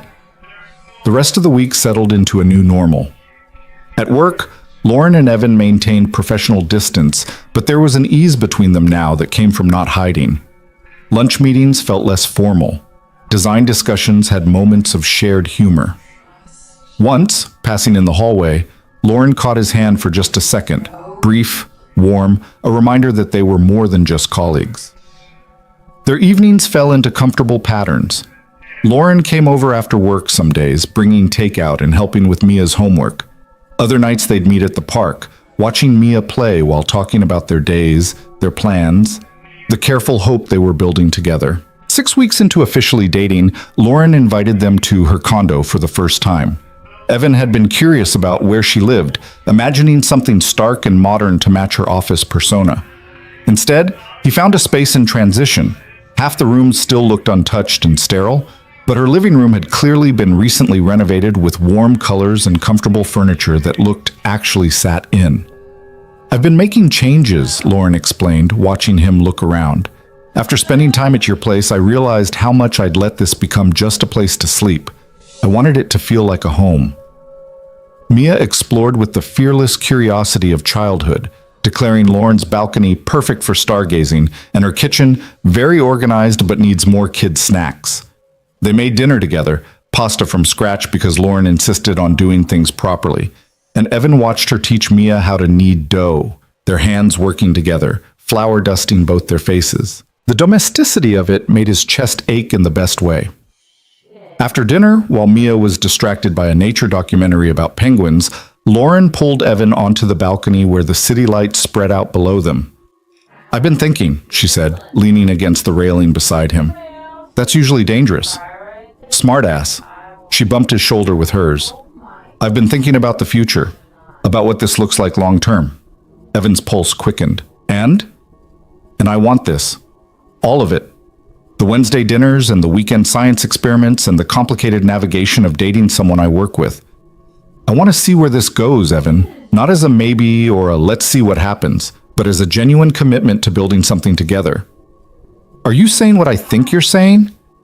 I'm saying I'm all in, completely, if you are. Evan pulled her close, breathing in the scent of her perfume and pasta sauce and possibility. I'm all in. Have been since you showed up on my doorstep with coffee and curiosity. They kissed on her balcony while the city hummed below them and Mia watched penguin documentaries inside. and Evan felt the last of his carefully maintained walls crumble. This was real. This was happening. This was a future he hadn't dared to imagine 8 months ago. When they returned inside, Mia looked up from the TV with knowing eyes. "You were kissing again, weren't you?" "Possibly," Lauren admitted. "Gross, but also good. Hannah's sister says kissing is an important part of relationship development." "Hannah's sister needs to write a book," Evan muttered. The drive home was quiet, Mia falling asleep in the back seat while Evan navigated familiar streets with unfamiliar lightness in his chest. When they got home, he carried Mia to bed and found Lauren had followed them in, standing in the doorway of Mia's room with an expression he couldn't quite read. "What?" he asked softly, not wanting to wake his daughter. "Nothing, just this. You with her. The life you've built. It's beautiful, Evan. I'm honored to be part of it." They stood in the hallway outside Mia's room, and Evan realized they were at a threshold, not just of the bedroom, but of something bigger. A choice to fully integrate their lives, to move from dating to something more permanent, to build a family from the fragments of their separate losses. "Stay," he said quietly. "Not for the night. I know we're not there yet with Mia, but stay for a while. Have coffee. Talk about the future we're building." Lauren smiled, taking his hand. "I'd like that." They talked until past midnight, sitting in his kitchen with cold coffee and warm hope, planning a future that honored their pasts while embracing new possibilities. And when Lauren finally left, Evan stood on his porch watching her taillights disappear, knowing with absolute certainty that the accidental text that started this all was the best mistake he'd ever made. 3 months into their relationship, Evan woke to find Mia standing beside his bed again, but this time her expression was troubled rather than triumphant. "Daddy, I had a bad dream." He pulled her into bed beside him, wrapping his arms around her small frame. "Want to tell me about it?" "Mommy was there. She was mad at me for liking Ms. Hale. She said I was replacing her." Mia's voice cracked. "Am I replacing her, Daddy?" Evan's chest tightened. They'd been navigating this new relationship carefully, but he'd known this moment would come. The guilt, the feeling of betrayal, the complicated grief of moving forward. "Come here." He sat up, pulling Mia into his lap the way he had when she was smaller. "You're not replacing Mommy. Nobody could ever replace her. She was your mom, and she always will be, even though she's not here anymore. But I love Ms. Hale too. Does that mean I'm forgetting Mommy?" "No, sweetheart. Love doesn't work like that. Your heart isn't a container that empties out when you love someone new. It expands, gets bigger. You can love Mommy and love Ms. Hale at the same time. They're different kinds of love, but they're both real." "Are you sure?" "I'm positive. You know how you love me and you love Uncle Marcus and you love Mrs. Chen next door. Different people, different kinds of love. But your heart has room for all of them." Mia was quiet for a moment, processing. "Do you think Mommy would be mad at us?" Evan thought about Sarah, her fierce love for their daughter, her insistence in those final weeks that he'd not spend the rest of his life alone, her whispered conversation with Mia that he'd only just learned about. "I think Mommy wants us to be happy, and if Ms. Hale makes us happy, I think she'd be glad we found her. Even though it was an accident, the text you sent? Especially because it was an accident. Sometimes the best things happen when we're not trying to force them." Mia nestled closer, and they sat in comfortable silence until she finally said, "I want to do something for Mommy, to show her we still remember." "What did you have in mind? Can we plant flowers in the garden?" Mommy liked flowers. They spent that Saturday morning at the nursery, Mia carefully selecting flowers that Sarah would have loved. Bright sunflowers, cheerful daisies, delicate lavender. Lauren met them there, having been texted by Mia with a simple message. "Important flower mission. Need backup." "I didn't want to intrude, Lauren said when she found them in the perennial section, looking uncertain. But Mia said it was important. "It is important," Mia declared, showing Lauren her selections. "We're planting a memory garden for my Mommy, so she knows we didn't forget her just because we love you now too." Lauren's eyes went bright with tears. She crouched down to Mia's level, taking her hands gently. "That's one of the most beautiful ideas I've ever heard, and I want you to know something. I would never want you to forget your mommy. She was an amazing person who loved you very much. Loving me doesn't mean you love her less. That's what Daddy said, but it's good to hear it from you too. They spent the afternoon planting together, creating a corner of the garden filled with Sarah's favorite colors and scents. Evan watched Lauren work alongside Mia, showing her how to dig proper holes and space the plants correctly, never once trying to take over or diminish the importance of what they were doing. This was Mia's project, Mia's way of honoring her mother, and Lauren respected that completely. When they finished, dirt under their fingernails and satisfaction in their hearts, Mia stood back to survey their work. It's perfect. Mommy would love it. She absolutely would, Evan agreed, pulling his daughter close. That evening, after Mia was asleep, Evan and Lauren sat on the back porch looking at the newly planted garden, illuminated by the porch light. Thank you, Evan said quietly, for understanding what today meant, for not trying to compete with Sarah's memory. I would never compete with her. She was Mia's mother, your wife. She'll always be part of your family. Lauren took his hand. I'm just hoping there's room for me too, not to replace her, but to add something new. There's room, so much room. He squeezed her hand. Actually, I've been thinking about something, and I want to run it by you before I make any decisions. Okay.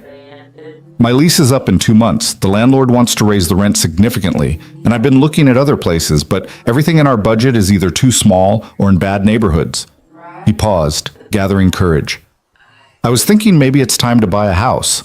Something with a yard for Mia, space for a real office. A place that's ours, not just rented. That sounds like a great idea. The thing is, I keep imagining this house, and in my head, you're there too, not just visiting, but living there, with us. He turned to face her fully. I know we've only been officially dating for 3 months. I know this is fast, but it feels right, Lauren. You feel right, and I don't want to waste time being cautious when I already know what I want. Lauren was quiet for so long that Evan started to panic, wondering if he'd pushed too hard, moved too fast, scared her away with the intensity of his feelings. Then she said, I've been looking at houses too. What? For the past month, scrolling through listings late at night, imagining spaces big enough for 3 people, gardens where Mia could play, offices where we could work from home. I just didn't know if you were ready for that conversation. She laughed, shaky and honest. I have a whole folder of saved properties. I've been researching school districts and comparing mortgage rates, very romantic stuff. You have spreadsheets about moving in together? I have extensive spreadsheets, color-coded, cross-referenced with commute times and local amenities. Evan pulled her close, laughing into her hair. You're ridiculous, and I love you. The words slipped out before he could think about them, honest and true and absolutely terrifying. Lauren went still in his arms. You love me? Yeah, I do. I know it's fast and complicated and probably too soon, but I love you. The way you are with Mia, the way you make me laugh, the way you organize your life in spreadsheets and still manage to be spontaneous about the things that matter. I love all of it. Lauren pulled back to look at him, and he saw his own vulnerability reflected in her eyes. I love you too. I've been trying not to say it because I thought 3 months was too soon, but I love you. The way you parent, the way you make me want to be braver, the way you've helped me remember what it feels like to actually live, instead of just exist. They kissed on his back porch, while the memory garden grew in the darkness, and Evan felt the last piece of his carefully guarded heart click into place. This was real. This was forever. This was the future he'd been afraid to hope for. The next morning, they told Mia over pancakes. We have something we want to discuss with you, Evan started, trying to sound casual and probably failing. Mia looked up from her syrup-drenched breakfast with immediate suspicion. Are you getting married? Not yet, Lauren said quickly, but we are thinking about buying a house together, all 3 of us. What do you think about that? Mia's eyes went wide. Like, living together? All the time? Yes. Ms. Hale would move in with us, we'd find a house big enough for everyone, and we'd be a family. A real family. Not just weekend visits. A real family, Evan confirmed. But only if you're comfortable with it. This is a big change, and you get a say in whether we do this. Mia set down her fork with ceremony, looking between them with an expression far too serious for an 8-year-old. I have conditions. Lauren bit back a smile. We're listening. 1. I get my own room. A big one, with space for all my stuffed animals and my science experiments. Reasonable, Evan said. 2. We keep the memory garden. Either we take the flowers with us or we plant new ones at the new house. Absolutely, Lauren agreed. 3. Ms. Hale has to promise she's not moving in just because it's practical. She has to actually want to be part of our family. Lauren reached across the table, taking Mia's small hand in hers. I promise I'm not doing this because it's practical. I'm doing this because I love your dad, and I love you, and I want to wake up every morning in a house we share. I want to help with your homework and conduct science experiments and be there for the important moments and the boring ones. I want to be part of this family because you two are the best thing that's happened to me in 5 years. Mia studied her with the intensity of someone conducting critical evaluation, then nodded. Okay, you can move in, but I'm in charge of house hunting. Hannah's sister says location is everything in real estate. They spent the next 6 weeks looking at houses every weekend, Mia taking her role as chief inspector very seriously. She rejected the first 3 properties outright. One had bad energy, another had a yard that was too small for proper scientific research, and the third had a kitchen that was clearly designed by someone who doesn't understand breakfast efficiency. She's 8, Evan whispered to Lauren as Mia gave the realtor detailed feedback about cabinet organization. How does she know these things? Hannah's sister is apparently also studying interior design, Lauren whispered back. The 4th house was different. The moment they walked in, something shifted. It was older, with good bones and character that newer constructions lacked. The kitchen opened to a family room with huge windows overlooking a backyard that was big enough for gardens and play sets and future dogs. There were 3 bedrooms upstairs, including one that Mia immediately claimed with a squeal of delight. This is it, she announced from the doorway of what would be her room. This is our house, I can feel it. The realtor looked amused. Should I give you folks a few minutes? Please, Lauren said, already walking through the space with the critical eye of an architect, checking ceiling heights and structural integrity. Evan found her in what would be their bedroom, spacious, with an ensuite bathroom and a window seat that looked out over the street. She was standing in the middle of the empty room, and when he wrapped his arms around her from behind, she leaned back into him with a sigh. This could work, she said quietly. Good bones, solid construction, the layout is excellent for our needs. Are we really doing this? I think we are. If Mia approves, and if you're sure this is what you want. Evan turned her to face him. I've never been more sure of anything. Well, except marrying Sarah and having Mia, but this is the 3rd most sure I've ever been. 3rd most sure, that's romantic. I'm a work in progress. They made an offer that evening. It was accepted 2 days later. The next month passed in a blur of paperwork, inspections, and slowly combining their lives. Lauren gave notice at her condo. Evan coordinated with Marcus about the logistics of moving. Mia designed elaborate floor plans for her new room that may have violated several laws of physics. The week before the move, Evan's brother Marcus finally flew out to meet Lauren. He'd been supportive over the phone, but insisted on seeing them together before they took this enormous step. So you're the woman who's making my brother reorganize his entire life, Marcus said when they met for dinner, his tone friendly but assessing. I prefer to think of it as collaborative life optimization, Lauren replied smoothly. She has spreadsheets, Mia informed her uncle seriously. Color-coded ones, it's very impressive. Marcus looked at Evan with raised eyebrows. You found someone who out-organizes you? It's equal parts intimidating and attractive, Evan admitted. Dinner went well, Marcus warming to Lauren as she held her own in conversation and showed genuine affection for both Evan and Mia. By dessert, he was sharing embarrassing childhood stories and Lauren was laughing in a way that made Evan's chest warm. I approve, Marcus declared later, walking them to their car. But Brooks, if you hurt her or screw this up, I'm going to be very disappointed in you. Everyone's very concerned about me screwing this up. It's extremely encouraging. Good. You should be concerned. You've got something special here. Don't take it for granted.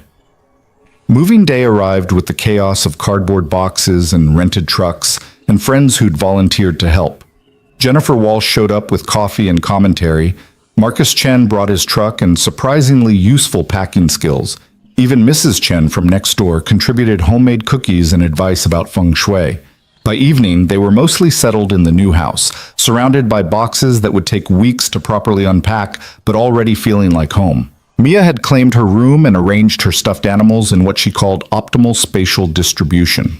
Lauren's books were integrated with Evan's on the living room shelves. Their combined furniture filled spaces that had felt empty when they'd first walked through. That night, after Mia was asleep in her new room and the chaos had settled into quiet, Evan found Lauren standing in the backyard looking at the space where they'd plant a new memory garden. "Thinking about Sarah?" he asked softly, joining her. "Actually, I was thinking about David, wondering what he'd think of all this. If he'd approve." "What do you think he'd say?" "I think he'd tell me I was overthinking it," which was his usual response to my tendency toward excessive analysis. She smiled, sad and fond.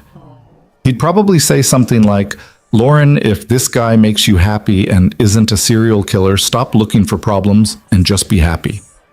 That's good advice. It is, and Evan, I am happy. I'm happier than I've been in years. This house, this family, this life we're building, it's everything I didn't know I needed. He pulled her close, breathing in the familiar scent of her shampoo. I'm happy too. Terrified that I'll somehow mess it up, but happy. We'll mess it up sometimes, that's inevitable, but we'll figure it out together. They stood in their new backyard under the stars, and Evan felt the weight of the past year settle into something manageable. The grief was still there, probably always would be, but it had transformed into something gentler, a bittersweet gratitude for what was, rather than sharp longing for what could never be again. 4 months after moving in, on a Sunday morning that started like any other, Evan woke to find both Lauren and Mia missing from the house. Panic flared briefly until he found a note on the kitchen counter in Mia's careful handwriting. "Gone to get surprised. Be back soon. Don't worry. Love, Mia and Mom." Mom. Evan stared at that word for a long time, his throat tight with emotion. Mia had been calling Lauren by her first name since they'd moved in, occasionally Ms. Hale when she was being formal or funny, but never Mom. They returned an hour later, Mia bursting through the door with the barely contained excitement of someone with a secret. "Daddy, we got you something." "Well, Lauren got it, but I helped pick it out." Lauren followed more sedately, holding a small box and looking nervous in a way that reminded Evan of their first real date months ago. "What's going on?" he asked, looking between them. "Lauren has something to ask you," Mia announced. "And I already said yes, so if you say no, you'll be outvoted." "Mia," Lauren said gently, "we talked about this. Your dad gets to make his own choice." "But he's going to say yes, obviously." Lauren took a breath, set the box on the kitchen counter, and took Evan's hands. "I know we've only been living together for 4 months. I know some people would say this is too fast, but I also know that I love you, and I love Mia, and I want to spend the rest of my life with both of you. So I'm asking, will you marry me?" Evan's brain short-circuited. "You're... what?" "I'm proposing. I know traditionally the man asks, but I've never been very good at traditional. And I have a ring, except it's not quite ready yet because we're having it custom made to incorporate a stone from Sarah's wedding ring, which I hope is okay because Mia thought..." Evan kissed her, cutting off her nervous rambling with all the love and certainty and overwhelming emotion that was flooding through him. "Yes," he said when they finally broke apart. "Yes, I'll marry you. Obviously, I'll marry you." Mia cheered, launching herself at both of them in a hug that nearly knocked them over. They stood in their kitchen, the three of them tangled together, and Evan felt the last piece of his fractured heart heal over. Can I tell Hannah's sister?" Mia asked, muffled against their combined embrace. "She's going to lose her mind. She totally predicted this." "After we tell everyone else," Lauren said, laughing and crying at the same time.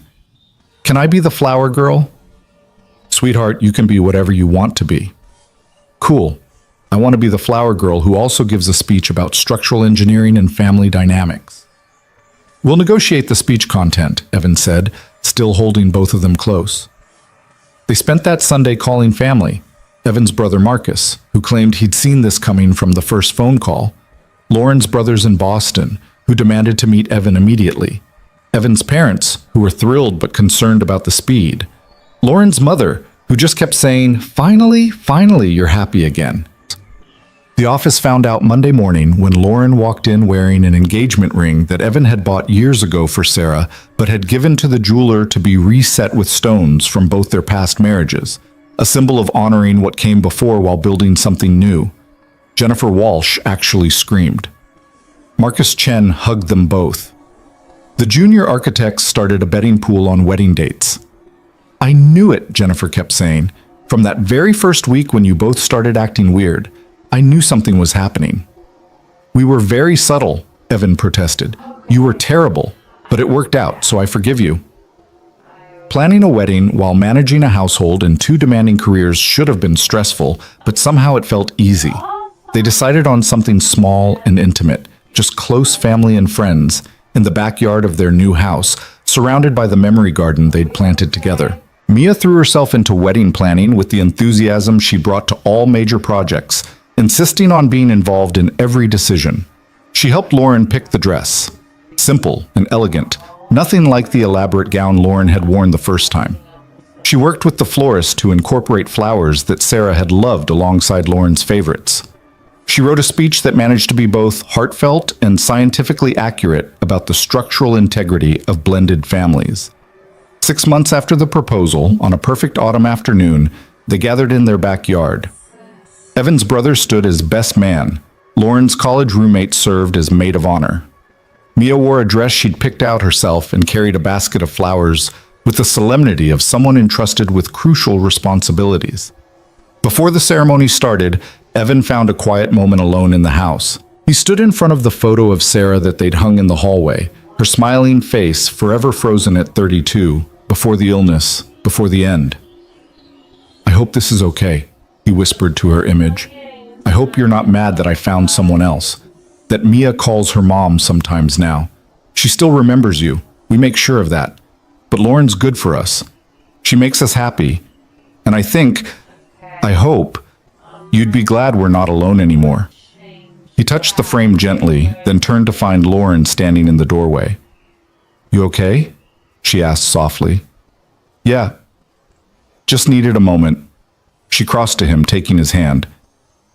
"I know this day is complicated. Joy mixed with grief, celebration tinged with loss. If you need more time—" "I don't need more time. I'm ready." He squeezed her hand. "But thank you for understanding that both things can be true. I can love you completely and still carry Sarah with me. That's all I want, for both of us to bring our whole selves to this marriage. All our love, all our grief, all our complicated histories." They walked outside together, where friends and family waited in chairs arranged on the lawn. Mia stood at the front, beaming with pride.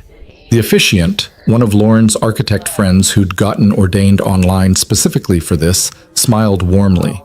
The ceremony was simple and perfect. They exchanged vows they'd written themselves, promising not to replace the past, but to honor it while building a future. Evan's voice cracked when he promised to love Lauren and support her dreams. Lauren's hands shook when she vowed to be the mother Mia deserved, not as a replacement, but as an addition. When the officiant pronounced them married, Mia cheered before anyone else, and the sound of her joy echoed across their backyard, across their memory garden, across the life they'd built from accidental texts and shared grief and the courage to try again. At the reception, which consisted of food trucks parked in their driveway and a playlist curated by committee, Mia gave her speech. "I want to talk about structural engineering," she began, and Evan heard Lauren's brothers laughing in the back row. "When you build something new, you have to respect the foundation that's already there. You can't just tear everything down and start over. You have to work with what exists, reinforce it, build on top of it carefully." She looked at Evan and Lauren, standing together with their arms around each other. "My daddy loved my mommy very much. She was his foundation. When she died, the structure was damaged but not destroyed. And then Lauren came along, and instead of trying to replace the foundation, she helped make it stronger. She added support beams and reinforcement and new levels. Now we have this house." She gestured around them. And this family, and it's built on what came before, but it's also something new and different and really, really good. She paused, consulting her notes. Hannah's sister says I should wrap this up with a toast, so here it is. To Daddy and Lauren. Thank you for showing me that families can be rebuilt after they break. That love doesn't run out when you give it to new people, and that sometimes the best things happen by accident. Also, thank you for letting me have a big room and continuing to fund my scientific research. Cheers. Everyone laughed and raised their glasses, and Evan pulled both his wife and his daughter close, overwhelmed by the sheer impossibility of this moment. A year and a half ago, he'd been drowning in grief, sending desperate texts to a dead woman's disconnected number. Now he stood in his own backyard, married to a woman who understood his pain because she'd lived through her own, raising a daughter who was learning that love expanded rather than divided. Later that evening, after the guests had left and Mia was asleep upstairs, Evan and Lauren sat on their back porch looking at the garden that honored the past while celebrating the present. I can't believe we pulled this off, Lauren said, her head on his shoulder. An actual wedding without any major disasters. Mia's speech was perfect. She's been working on it for months. Hannah's sister provided editorial feedback. Of course she did. Evan kissed the top of Lauren's head. Have I told you today that I love you? Only about 15 times, but I'm happy to hear it again. I love you. I love our weird, complicated, built-from-grief family. I love that you proposed to me instead of waiting for me to work up the courage. I love that you understand that I still miss Sarah, and that doesn't diminish what I feel for you. I love you too. I love that you let me be part of Mia's life without trying to make me replace her mother. I love that you send accidental texts that change everything. I love that you're brave enough to try again, even though you know how much it hurts to lose someone. They sat in comfortable silence, and Evan thought about the journey that had brought them here. From that panicked 2 a.m. text to this moment of hard-won peace. It hadn't been easy. There had been tears and doubts, and moments when the grief felt too heavy to carry. But they'd carried it together, and somehow that had made all the difference. His phone buzzed with a text from his brother. Congratulations, little bro. You did good. Sarah would be proud. Evan showed it to Lauren, who smiled and wiped at her eyes. He's right, about Sarah being proud. Not because you've moved on, but because you've moved forward. There's a difference. Yeah, there is. 6 months into married life, they established rhythms that worked for their blended family. Wednesday nights were for family dinners, no phones allowed. Saturdays, Mia had a standing playdate with her friends while Evan and Lauren had what they called date mornings, coffee shops or farmers markets, or just walking through their neighborhood holding hands. Sunday afternoons were reserved for science experiments and gardening and whatever spontaneous adventures Mia decided they needed. The memory garden grew and flourished, a living tribute to the people they'd lost and the resilience they'd found. They added a bench beneath the largest tree where they'd sit sometimes and talk about Sarah and David, keeping their memories alive for Mia while acknowledging the complicated grief that never quite disappeared. Work continued at Hale and Morrison, where Evan had been promoted to senior architect and was leading his own projects. He and Lauren navigated the professional boundaries with practiced ease now, having learned to separate work and home, boss and wife, colleague and partner. On a Tuesday evening, almost 2 years after that accidental text, Evan was helping Mia with her homework when she looked up with sudden seriousness. Daddy, I've been thinking. That's usually dangerous. I want to do something special for Mommy. It's been a long time since we planted the garden, and I think she'd want us to do more. What did you have in mind? A scholarship for kids who lost parents, to help them go to science camp or art classes or whatever they love. We could call it the Sarah Brooks Memorial Scholarship for kids who are brave even when they're sad. Evan's throat tightened. That's a beautiful idea, sweetheart. Where did you come up with it? I just thought about how sad I was after Mommy died and how hard it was to keep doing things I loved. Maybe we could help other kids keep doing the things that make them happy, even when they're grieving. They talked to Lauren about it that evening, and within a week they'd started organizing. Lauren used her business connections to set up the nonprofit structure. Evan reached out to local schools and community centers. Mia designed the application materials with the help of Hannah's sister, who was now in 8th grade and apparently considering a career in nonprofit management. The Sarah Brooks Memorial Scholarship launched 6 months later with enough funding to help 10 children in its first year. At the small ceremony announcing the recipients, Mia gave another speech, this one shorter and less focused on structural engineering, but no less heartfelt. "My mommy died when I was 6, she said to the gathered families and donors. "It was the worst thing that ever happened to me, but I learned that you can be sad and still do things you love. You can miss someone and still laugh. You can remember someone who's gone and still make new memories. This scholarship is for kids who are learning that too, to help them keep being themselves even when everything feels broken." Evan stood at the back of the room with Lauren's hand in his, watching his daughter honor her mother's memory by helping other children navigate their own grief, and felt the last piece of something settle into place. This was healing, not forgetting, not replacing, but transforming loss into legacy. That night, after the event, after Mia was asleep, Evan found himself standing in front of Sarah's photo again. But this time, instead of guilt or sorrow, he felt only gratitude. "Thank you," he whispered to her frozen smile, "for giving me Mia, for those years we had together, for making me understand what real love looks like, and for somehow making sure I accidentally texted the right person at exactly the right time." Lauren appeared beside him, as she often did during these quiet moments of remembrance. She didn't say anything, just took his hand and stood with him, honoring the woman whose absence had somehow led to her presence. "You know what I think?" Evan said finally. "I think that text wasn't really an accident. I think Sarah somehow knew I needed to reach out, that I needed someone who understood. And maybe she helped guide my fingers to the right contact." "That's a nice thought," Lauren said softly. "I mean it. The odds of accidentally texting exactly the person who would understand, who would care, who would show up with coffee and curiosity instead of judgment, that's not random. That's Sarah taking care of us even after she was gone." They stood together in front of the photograph, and Evan felt the presence of everyone who'd brought them to this moment. Sarah with her fierce love and final gifts, David with his practical advice and encouragement to be happy, Mia with her resilient heart and belief in blended families, even Hannah's sister with her mysteriously accurate predictions about relationships. 3 years after that accidental text, on a spring morning that felt like a fresh start, Evan woke to find a new text on his phone. This one from Mia, who was apparently texting from her bedroom 20 feet away. "Family meeting in the kitchen. Bring Lauren. Important announcement."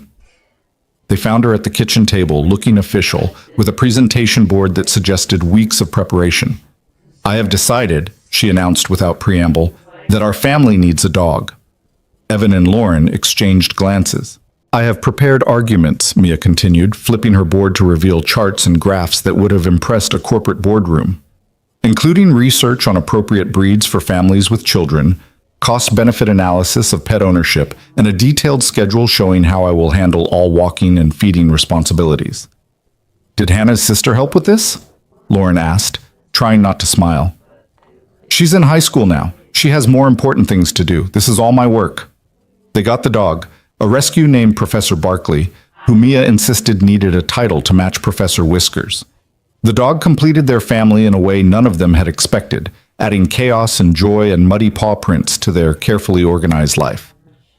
On the 5-year anniversary of that first accidental text, Evan and Lauren renewed their vows in the same backyard, surrounded by the same friends and family, plus a few new additions. Mia, now 13 and fully in her Hannah's sister-influenced phase, served as the officiant this time, having gotten ordained online specifically for the occasion. 5 years ago, she began, my dad sent a text to the wrong person that turned out to be exactly the right person. He was looking for my mom, who had died, and instead he found Lauren, who needed us as much as we needed her. Today we're celebrating not just their marriage, but the family we built from broken pieces. She looked at both of them with eyes that were Sarah's, but with a wisdom that was entirely her own. You taught me that love doesn't end when someone dies. It transforms, it makes room, it grows. And sometimes it sends you accidental messages that change everything. Evan thought about that text he'd sent at 2 a.m., desperate and grieving and looking for connection.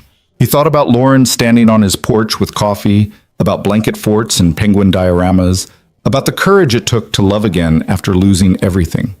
The text had said simply, "I miss you."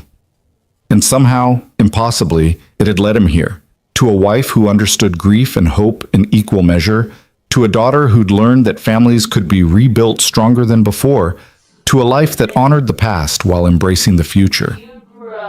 As the ceremony ended and their friends cheered and Professor Barkley barked enthusiastically, Evan pulled both Lauren and Mia close, overcome with the sheer improbability of this moment. "Thank you," he said to both of them, "for taking a chance on a grieving single dad who couldn't even text the right person." "You texted exactly the right person," Lauren corrected, kissing him while Mia made exaggerated gagging sounds. "You just didn't know it yet." "Hannah's sister says the universe works in mysterious ways," Mia added. "And for once, I think she might actually be right." They stood together in their backyard, surrounded by memory gardens and new beginnings, and Evan realized that grief and joy weren't opposites. They were partners, dancing together through every moment of a life fully lived. Sarah would always be part of their story, the foundation upon which everything else was built. But Lauren and Mia had shown him that foundations could support new structures, that love could expand to hold both loss and hope, that accidental messages could become intentional families. That night, after the celebration ended and the house was quiet, Evan sat alone on the back porch with his phone. He opened a new message and typed simply, "Thank you, Sarah, for everything. For Mia, for teaching me how to love, and for somehow making sure I found Lauren when I needed her most." He didn't send it, there was nowhere to send it, but writing the words felt right. An acknowledgement of everything that had brought them here, a gratitude for both the past and the present, a recognition that the best things in life sometimes came from the messages we sent when we were most broken. Inside, he could hear Lauren laughing at something Mia said, Professor Barkley's tail thumping against the floor, the sounds of a life fully inhabited. He pocketed his phone and went inside to join them, leaving the ghosts of the past in the garden where they belonged, honored, remembered, but no longer holding him back from the future he'd accidentally found. The wrong text had led to exactly the right life. And that, Evan thought as he wrapped his arms around his family, was the best kind of mistake there was.